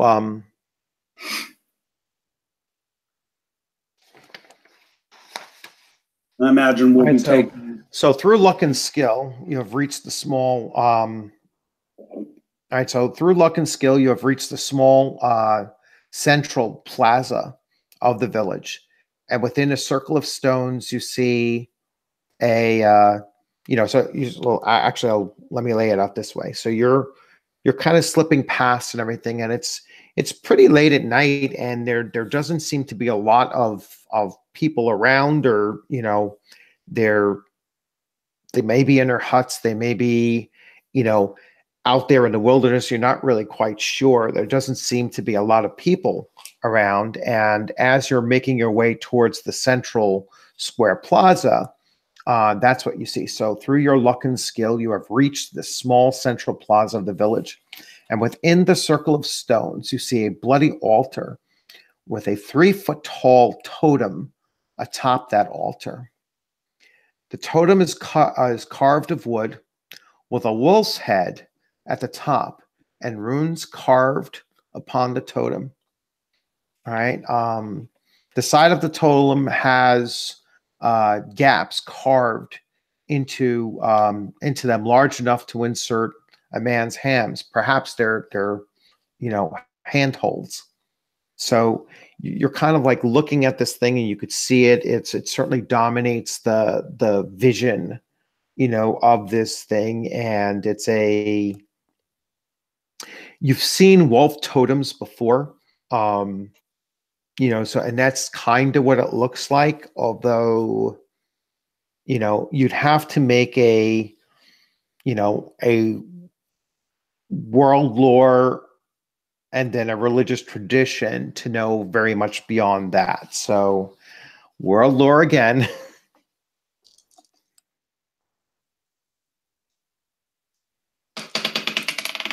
Okay.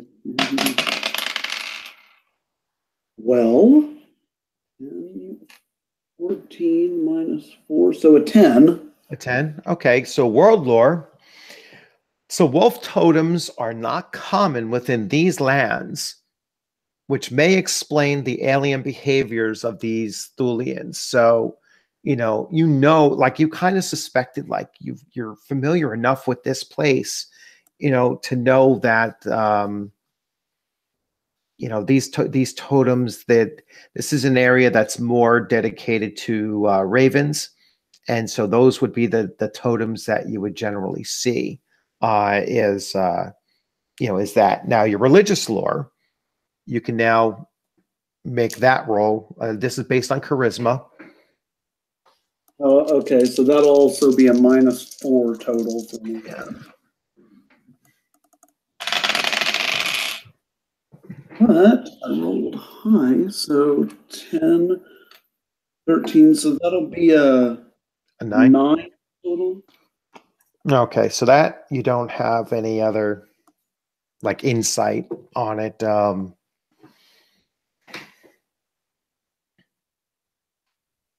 Yeah, that you don't have any other insight. So you have an open, open air and like area in front of you. You're looking from like the shadows around a hut. You're looking into the central square. You do see this thing, 3 foot tall, totem. You don't see any other movement or anything around. I have a question. You Mhm. mentioned that there's kind of, I'm guessing, cylindrical slots in the thing where someone Yes. can put their hand. Now, obviously, I wouldn't know this yet because this is the first adventure in this series, right? Hmm. So, but I'm wondering, in the Fair Winds and Bloody Shores, we found that cylindrical thing with the runes carved on it. Yeah, this is different. Okay, I was wondering Yeah, if there just was to let maybe you know. something Yeah, you might stick one of yeah. those. No, this is different. Okay, um, and I wouldn't know that at this point anyway. I would say I'm going to take my group and try to find like places that look like domiciles where the enemy would be. Well, they're scattered. There's like small, like thatch huts and everything up and around, like all throughout this area, but just not in the central square. All right, You know.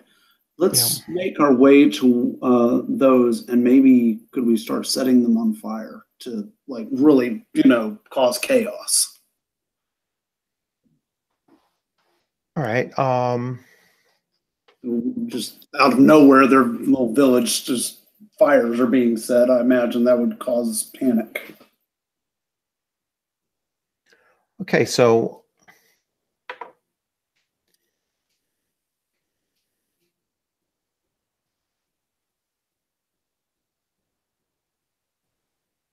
all right. So, well, there's some like right next.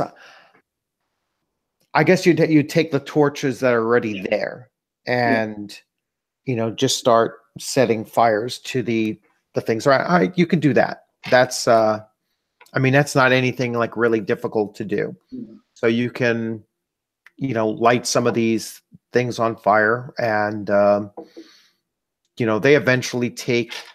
You see, like you could see the other guys on the other side, like because they kind of converged in there, your group as well, and they,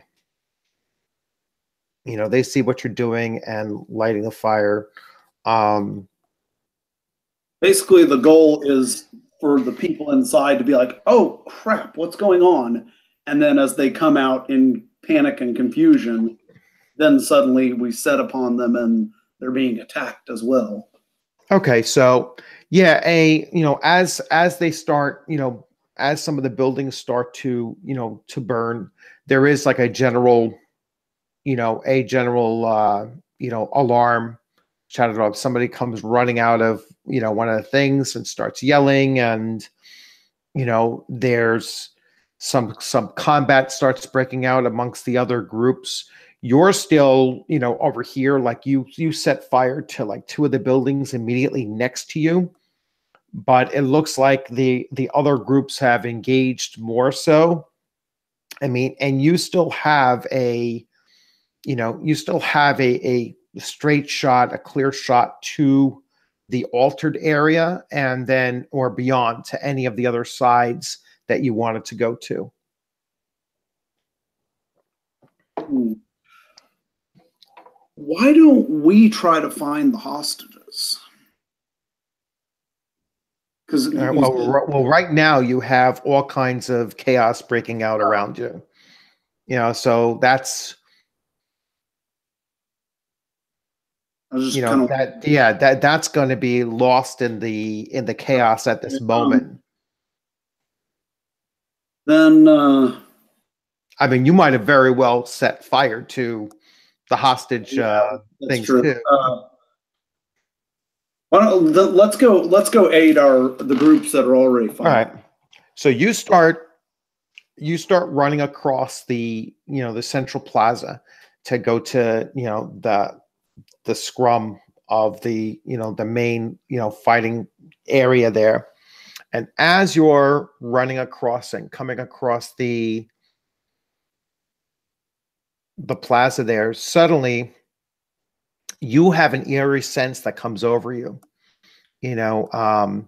as your attention is drawn to the outer ring of the plaza, and you see like silhouetted by the firelight of one of the thatched huts that is now on fire, you see a tall individual standing there with three of those creatures next to him. All right. And the man has those three creatures next to him.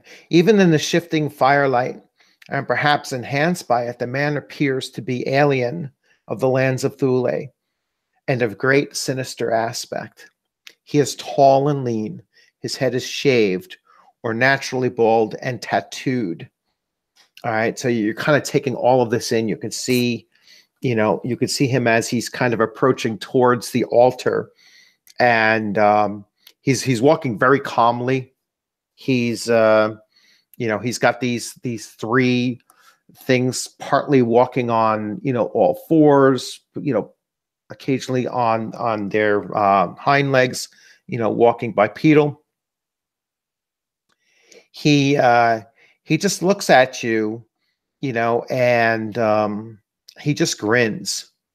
All right, and you can see in this, this firelight and everything, you can see that the points of his teeth look like they're filed to sharp points, and perhaps they're naturally pointed. You're not even sure, like you can't quite identify what race this man is. And then he utters these words that you don't understand, and the three creatures start to hiss, and then they immediately shoot out towards your group of four. All right, so let me get this.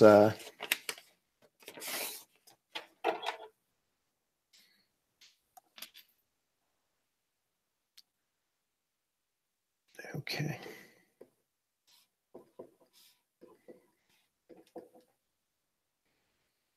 All right, and Now on this one, I think just to put this out there, I'm going to switch to my spear. Okay. All right, so you're going to switch to your spear. Because they're coming in, and I'm going to see if I can intercept them with that with a good thrust. So, and you have yourself, your spear, so there. Two spearmen, that's good. Yeah, two spearmen and one bow. Oh no, you have two bow. You have two bowmen, one spear, plus yourself. Yeah, using a spear, so it's two bowmen, two spearmen. All right. We're like, bring them down. Now you have to make a morale check, and so do your people, because this guy is kind of.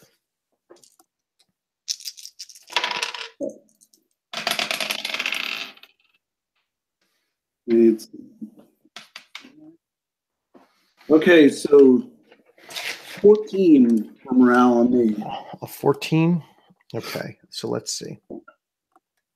No consequence, no consequence. 4. 4, he is afraid. Afraid is -2. One of your bowmen is afraid. And your other... Oh. Now I'm dropping dice. Contagious. 1, 2. I'll be right back.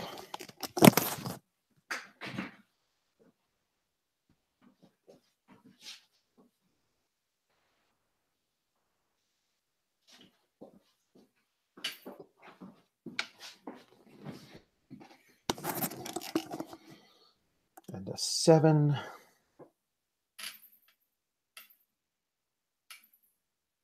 He's nervous. So afraid for 3 rounds.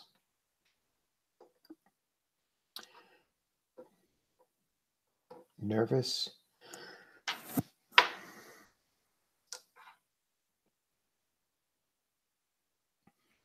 Nervous for 6 rounds.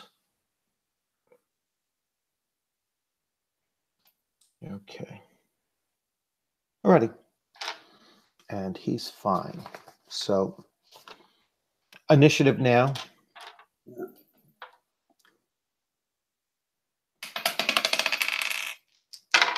So 3 plus 1, so 4 initiative.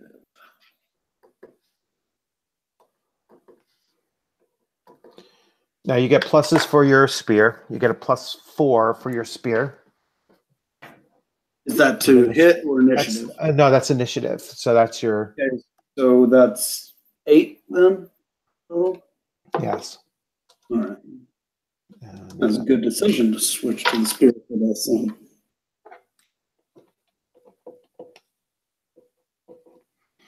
All right, and your 3 guys are a 2, a 3, and a 6.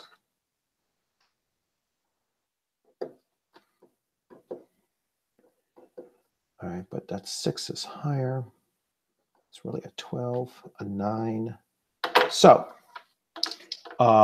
first up is going to be your 2 bowmen, almost always. I mean, it's such an advantage.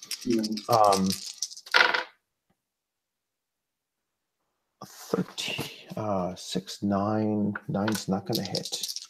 Not with his minuses either. That's not going to hit.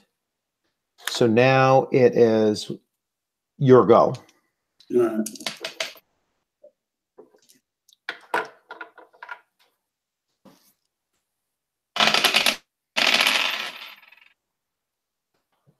Okay, so 9 plus an OV of 4, 13 total. 13. All right, that's going to hit. All right. I mean, you're going to get engaged by, you know, one of these dog-like creatures coming in. If you were trying to get to the human, they're going to, you know, they're not going to let you get to him right away.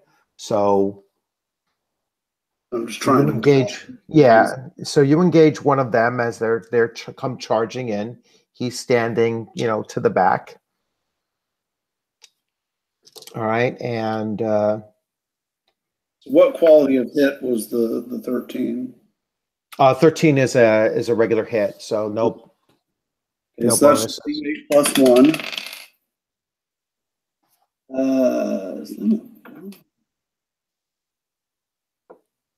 Okay, so just 2 damage. Didn't hurt him that bad. 2 damage, yeah. So it's actually going to be 1 because they have tough skin, tough, you know. And it's just like, yeah. May need to switch back to an axe on the next round. Probably just a good idea to start with the spear to get that initiative bonus.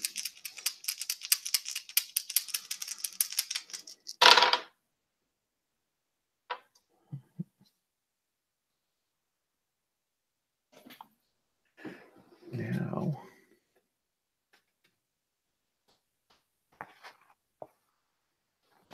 let me just see something really fast. Where is it?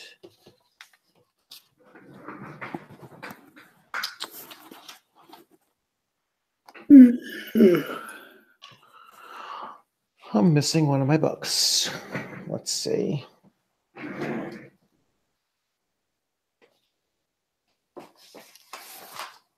do I not have that book here?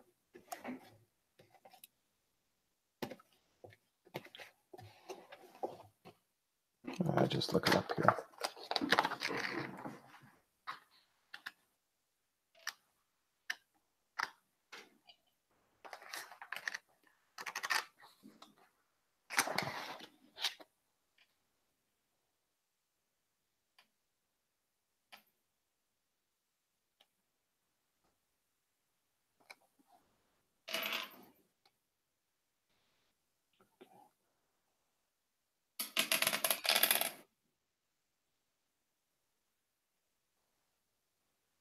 Okay.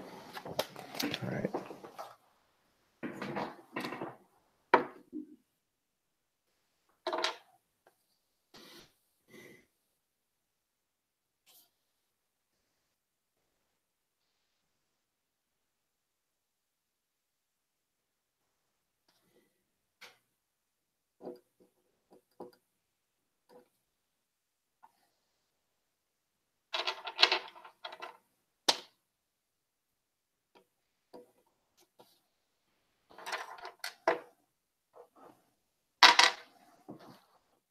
All right. You attacked, you hit. He shoots. Oh, he shot already. It's your other spearman. He attacks. It was 16. It's actually pretty good.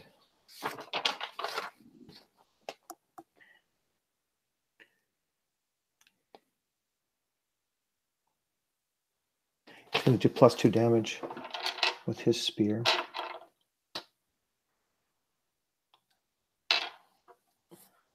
That's 8 total.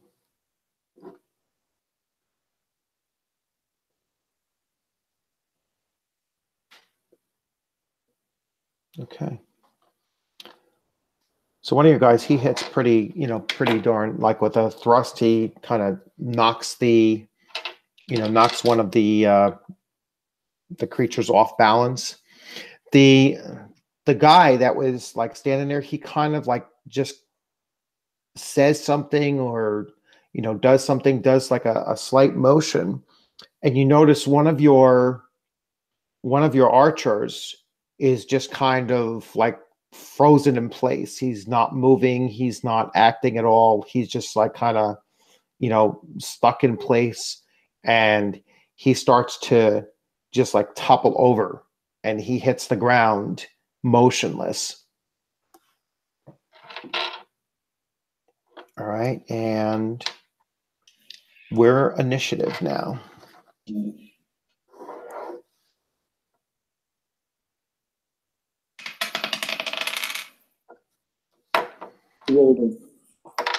I've switched to my axe, by the way, but I rolled a 4 with a +1 of dexterity, so that's 5.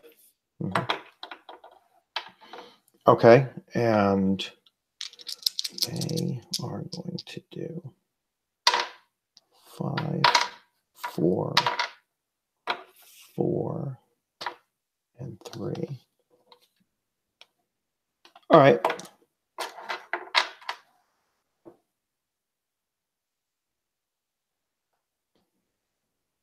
Archer's going to go first. He's a good roll. 17, 18, 18. That is, wow, he's going to do +6 with damage. 6, 12, 13. He just killed one of them. So your other archer, he fires a shot, and it shot it goes. Yeah, he shot one of the ghouls. That's what they are. They're ghouls. He shot one of the ghouls, and it's in its torso, like right around like the chest, area, and it just goes down, boom, down dead, right up to the feathers, the fletching. That's how deep the arrow went into it, and it goes down. So that's his move. I'm pretty sure. What'd you roll total? A total of 5. A 5.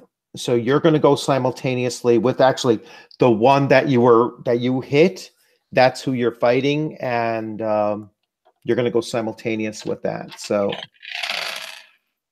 Okay, so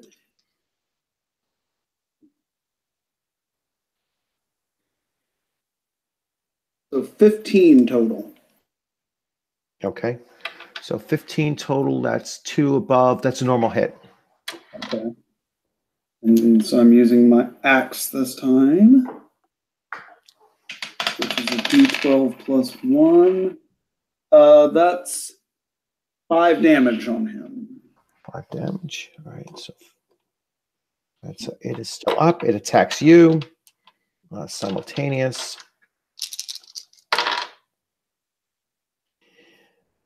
Your DVME is 13. 13. All right, so it missed you. You either dodge it or you just get out of the way. It barely missed you, but it still missed you. And next would be the other one. Now the other one continues to attack your guy that's on the ground. Oh, that's... So it just goes, it just goes on him. And he was the one that was frightened, wasn't he? 3, 1. Yeah, originally he was frightened, and then all of a sudden his body just went stiff and he fell to the ground. And now this thing is like on him and just tearing at him.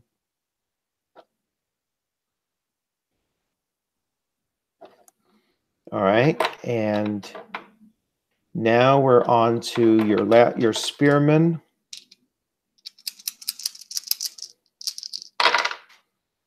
He rolled a 16. So he is going to hit this guy. Spear is D8, so he did. All right, so it was 16. We just double check. M8 plus. So it's a +5. So he's going to do an extra 2 points. 8, 9, 10 points of damage.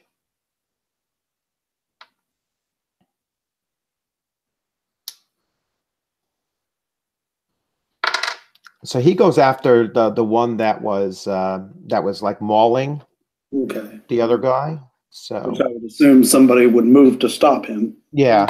So he goes at him and he plants that spear into it pretty darn solid, and certainly gets its attention off of your one guy that at least momentarily, the one guy. And now this guy.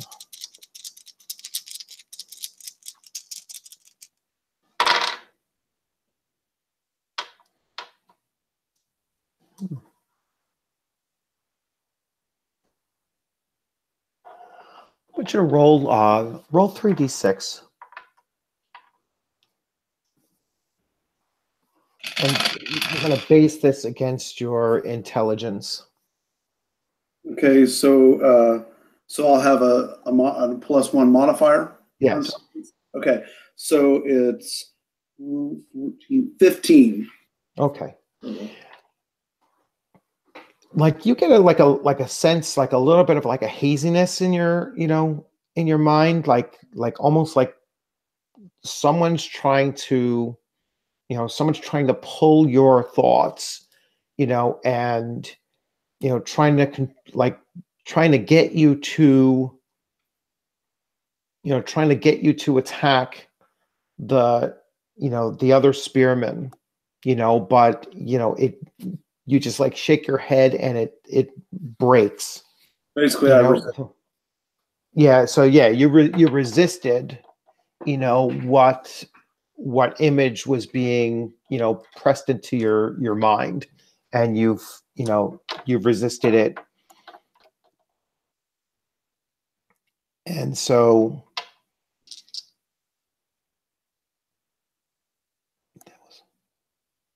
he attacked.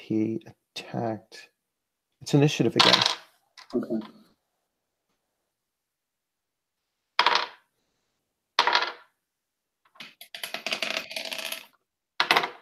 So 3 total. What'd you roll? 3 total. All right, and he rolled a 3. Spear plus so it's a 7. He rolled a 3. That's a 9. Archer's going.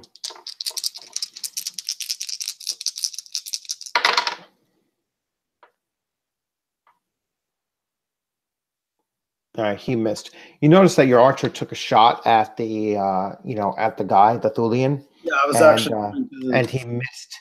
He missed him. So it was like in between changing targets, and he just launches an arrow really quick and just barely missed. that guy is a Thulian as far as race. Well, a human, I should have said. Human. Yeah. So he missed a 7. Your spearman goes. He rolled a 13. That's going to do regular damage.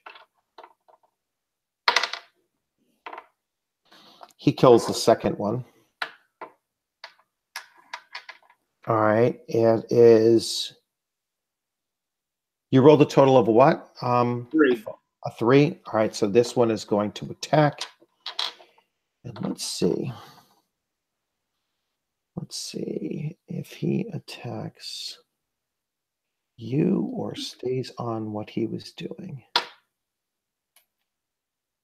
Nope, he stays on the downed character. So it's still attacking. It didn't even you hit it, and you did quite a bit of damage to it, but it still stays on the guy that's down. You mean my spearman got it? Yeah. Yeah, so it's staying on the guy that's down. It's still attacking him. +4. D6.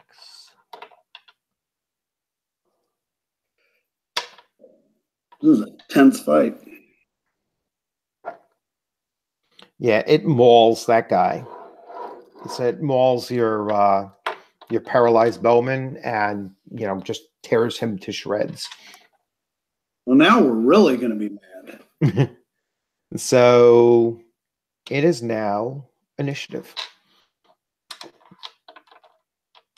Oh wait, you didn't attack yet, did no, you? I haven't attacked yet. It's you're the last one to go. Yeah, so I am really, really pissed at this guy now. Who are you attacking first?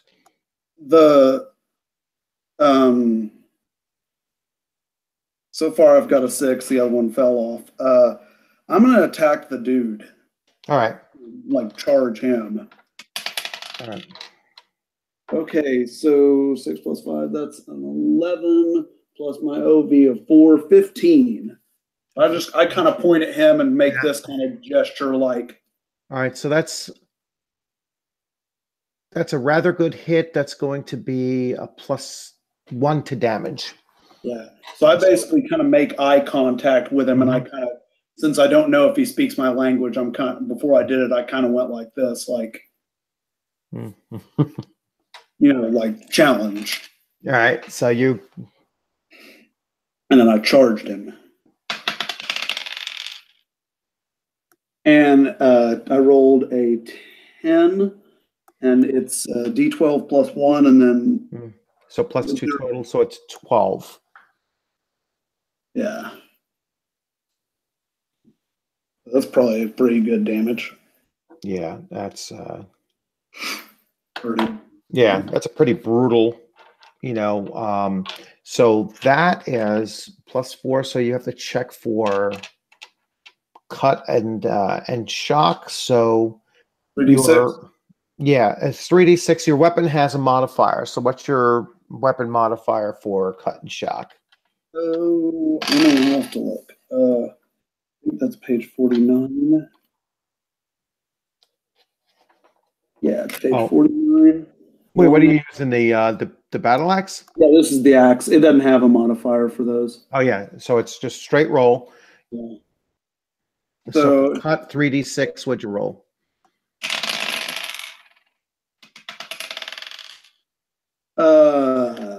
16. A 16. All right, that's no effect. And for shock. Let's see. 9. A 9, you're going to stun him.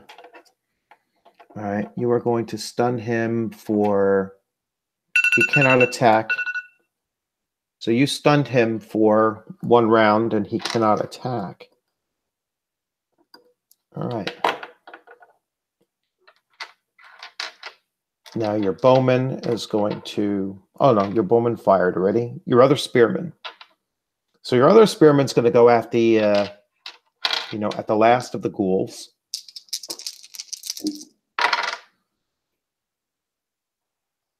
And he missed.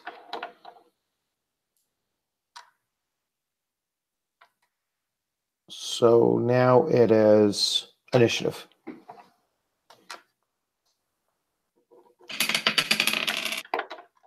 Ooh, a 6 plus 7. So yes, well, a 6 plus 1. So a 7 total.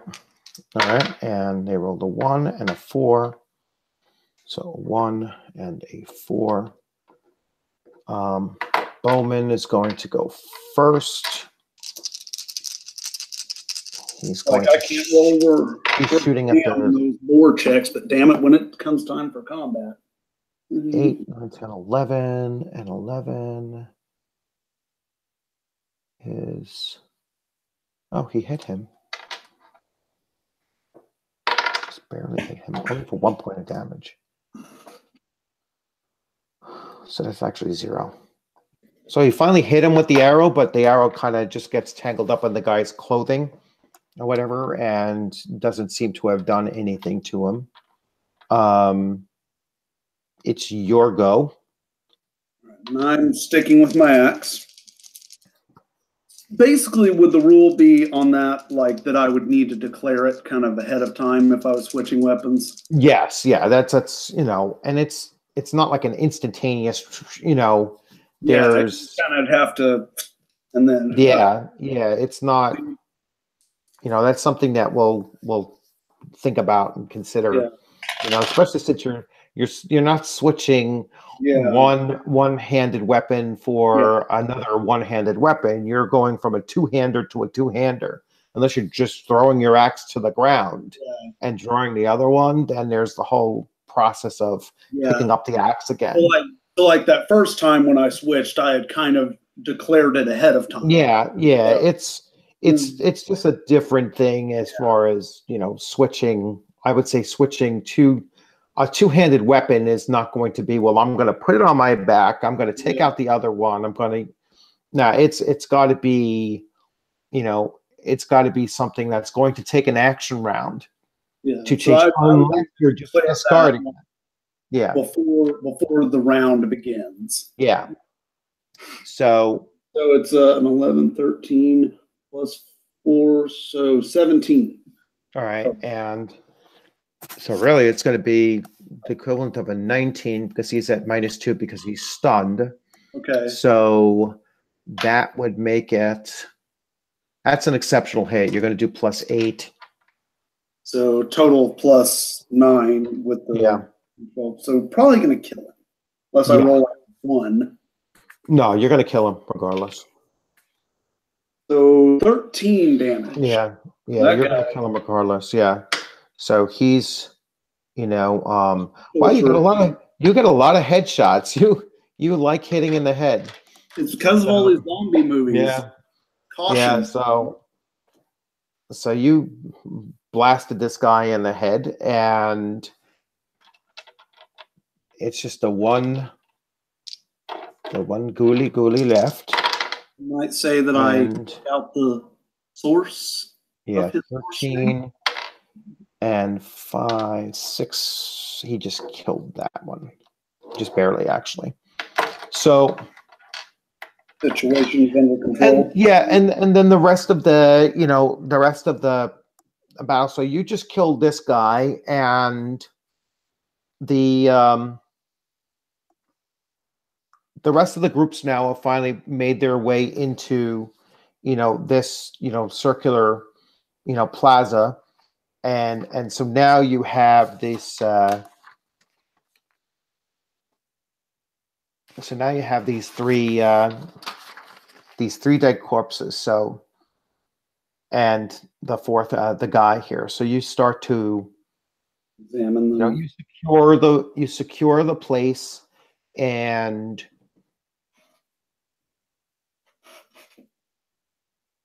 you send a, so you secure the place. You have everything secured.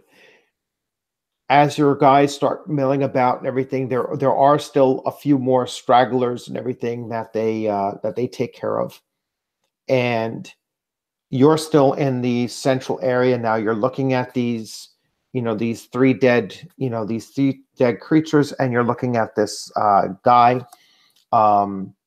Now, the guy is an outlander, of some kind. You're not quite sure. I mean, you basically assume that he's a commission of some kind, although some slight differences in his appearance than other commissions, but you probably haven't met all that many commissions before anyway. And you have the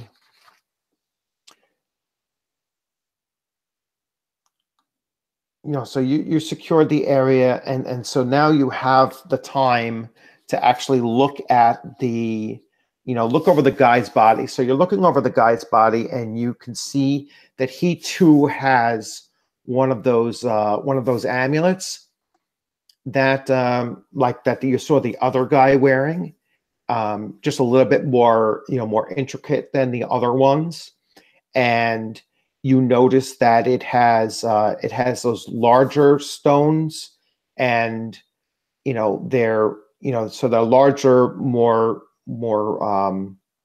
the inlay is a little bit more intricate. They have killed some, like the other groups have killed some other people as well, along with some of these creatures. And with each grouping of creature, you found that there was at least one person wearing one of these amulets. All right, so you don't know exactly, what one thing means, how they're connected. I mean, you can kind of guess, potentially, but you can make a, religious lore roll. So basically, it's almost as if the person with these amulets is kind of controlling the creatures. One might guess, anyway. Yeah, that's kind of your guess, and now you're gonna.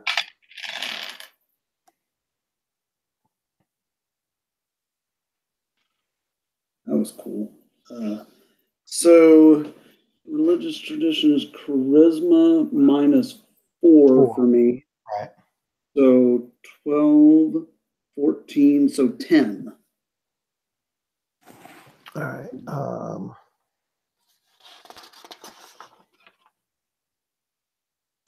Nope, still not. So you still can't. I mean, you kind of surmise that they might have something to do with it, because it's kind of common sense. But you're still not. You're still not hooking it up the world lore to that wolf totem. All right. It's still not matching up.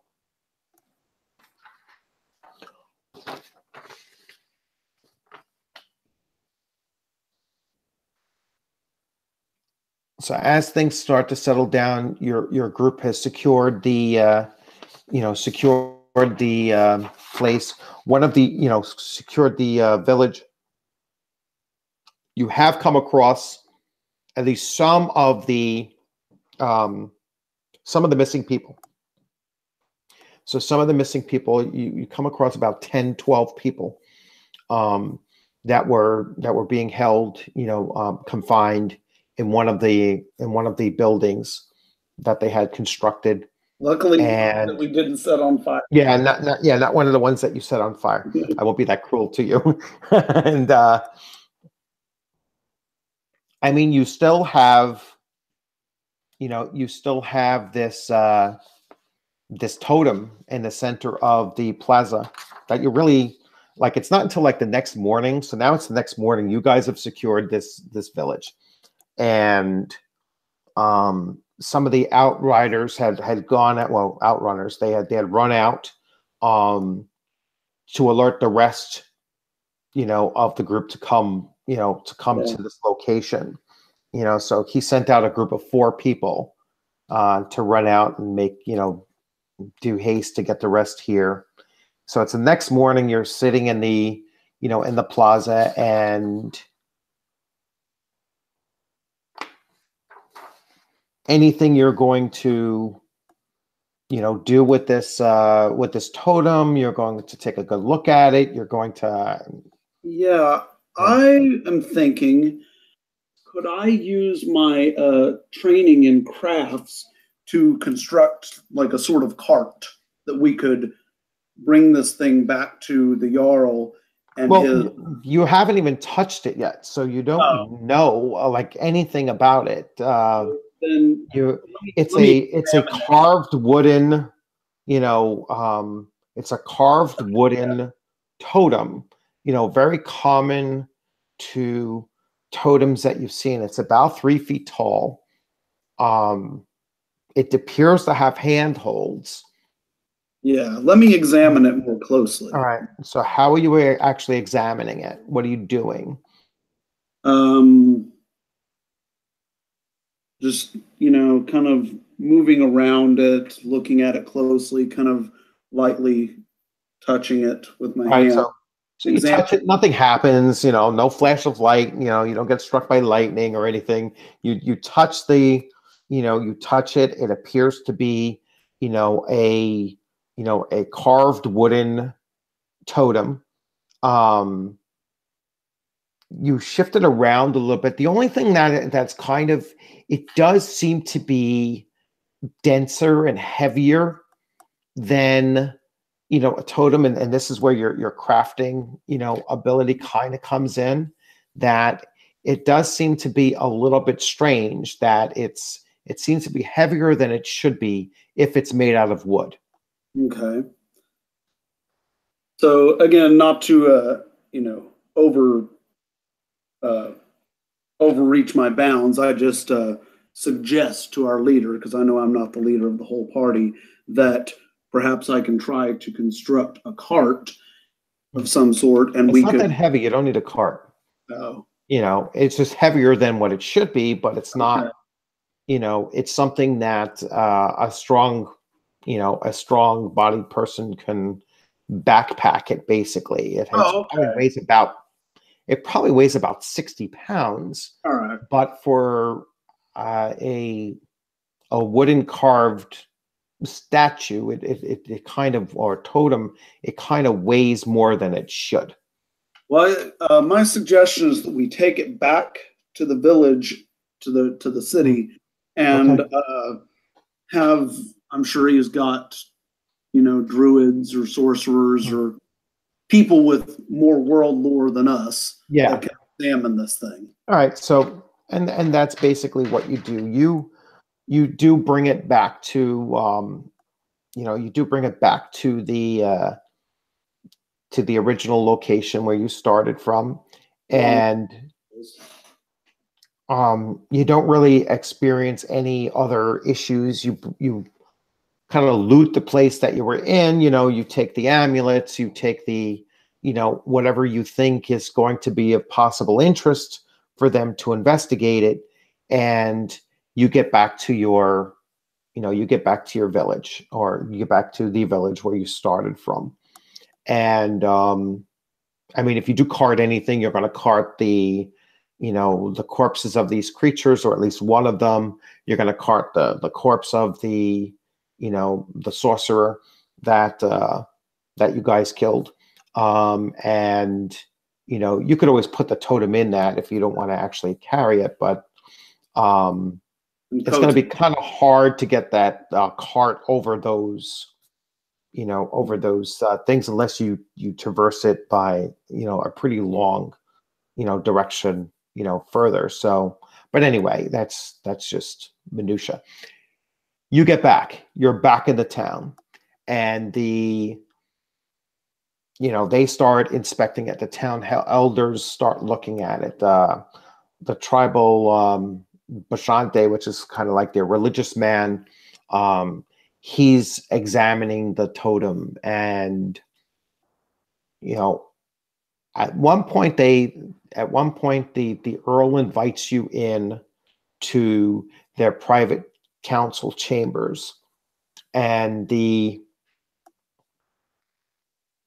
you see the high priest is in there, you know, and they kind of they thank you for, you know, everything that you've done. You've gotten your reward and everything. And you notice that the wolf totem has been split open, you know, and the wooden portions of it is on the bottom and like on the table.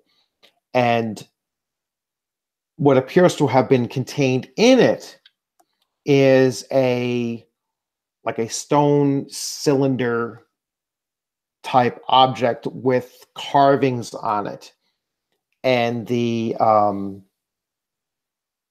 high priest is basically saying that he's going to send this down south to his you know, to like somebody that has more experience with these things, but he's going to accompany it. So he is going to bring it to the south to have an expert take a look at it. And he's going to take some people along with him to go along. But for, you know, for this task, you're basically, your job has been done. I have one thing I'd like to ask the Earl. Mm-hmm. On the matter of Khote, and of course, like I said, we brought his body back. Yes. On the matter of Khote, you placed him, you gave his life to me. He had detailed where he came from, where his family lived, and I would request, since Khote served his end of our bargain more than faithfully, I would request whatever the Verguild customary for him would be, and if he will grant me that, I will posthumously grant him his freedom, send his body back to his family along with that Verguild. Yes.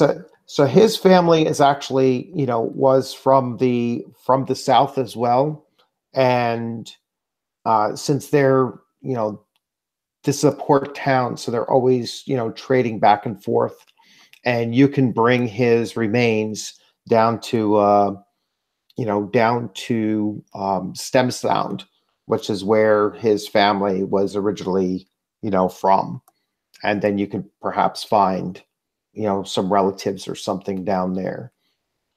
He says there's always more Cometians in the south than in the north, so, you know, he gives you leave, you know, along with his thanks, to take the remains and to head on down south. So you can even get onto the same ship as, you know, everybody else is, you know, going to take down there, although they're going to stop along the way. And so, does he grant us a small Verguild,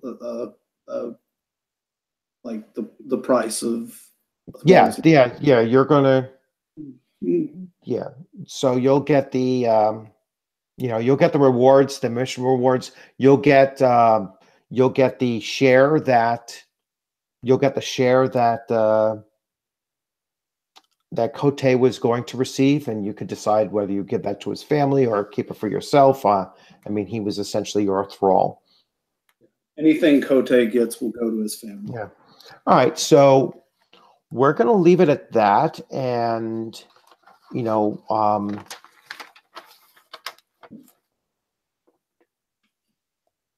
I just look forward to, if I can find his family, telling them that, you know, how brave he was, and that posthumously he was granted freedom. Right.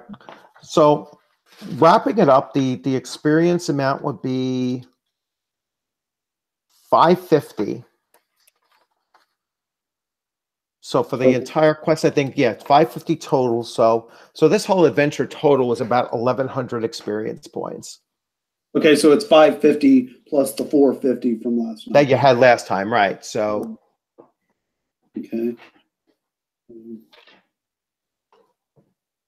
That will have me leveling up. Yeah, that should allow you to level up Yeah. as well. All right, so that's pretty much a wrap on it. As far as so now, I mean, for yourself and for those that are watching, even though you kind of went through these adventures out of order, you know, and again, my fault that I did that for some odd reason. But now you could start to see how each one connects into the others, you know, and now we can effectively go into the fourth and final of this series, because you still don't know about the, you know, the origin of this weird totem. I mean, you could start to understand why the totem was hidden within a, you know, a more common totem, even though, you know, they made the mistake apparently of putting it in a totem that was not from this region. So that might have been their own world lore fail, you know, as far as that's concerned. So yes, I highly recommend that you train world lore, because world lore is the, you know, world lore is the access to traveling around the lands of Thule.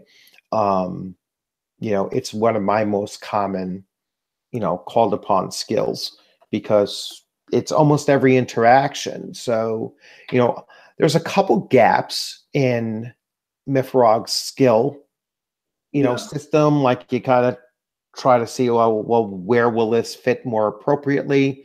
And so that's something that hopefully in MYFAROG 3.0, they do expand a little bit on some of these skills and make them a little bit more, you know, well, either or, well, that could be a talent, something that you train separately. But yeah, I think that there's several things, several skills that are missing, like camping, or hey Bella, my dog just came out. My dog never walks upstairs. She must have got so bored downstairs. You mentioned last night that there was a money reward at the end of this. What was the money? Oh, it was 3 silver apiece. Okay. Yeah, so you picked up another 3 silver plus the 3 silver that was going to go to Khote. Okay. All right. All right. What's the matter? Literally, my dog never comes up the stairs on her own, and now she did. So, all right, I'll bring it down. Hold on. All right, so thanks a lot, Matt, and we will wrap it up, and hopefully we'll see, you know, maybe I go back to work tomorrow. So we'll see how long it takes me to finish up the 4th adventure, now that I can start to plot it out for you and have a good idea of what your character knows and has experienced. And, you know, and then once that 4th one is done, that'll be the end of this kind of mini campaign. All right. And then you can go from there. All righty. It's all linked. It's all having to do with, you know, this whole kind of Lovecraftian thing that's going on with unnatural occurrences. Seems to be centered around these cylindrical object carving. There's some cult around that. Yes. Yeah, that's pretty much what you're encountering as you know, some kind of a, you know, kind of behind the scenes, not of Thule, and you know, that's where the 4th puzzle piece, you know, is to now discover the origin of it. Like when I came across this in Fair Winds and Bloody Shores, this would have been something I'd seen before. Yes, you would have been like, when you got to that place, you know, you would have pieced together that, well, that's where the Bashante went, you know, because he's going to get dropped off on the way. So that's how I would have ended up in that. Yes. That's how you end up down there in the south, because you're down there bringing the, the remains of Khote back home. And then that's how you end up down there. And it just coincidentally happens that you go with Greyhand, back up north. Now, you had made the connection between, the other adventure, with the graying of stuff in this gray mist and everything, to Torvik Greyhand's gray hand. So you're not quite sure where that is coming from yet, or how he connects to this story beyond your own experience yet. And so that will come in, potentially come in the fourth adventure as well. Calculating my XP. Yeah, so this way I was able to kind of put it all together. And there's my wife. All right, so I'm gonna stop this recording, and I'm not gonna log off from the thing, just ending the recording. Thanks everybody for stopping in. Okay.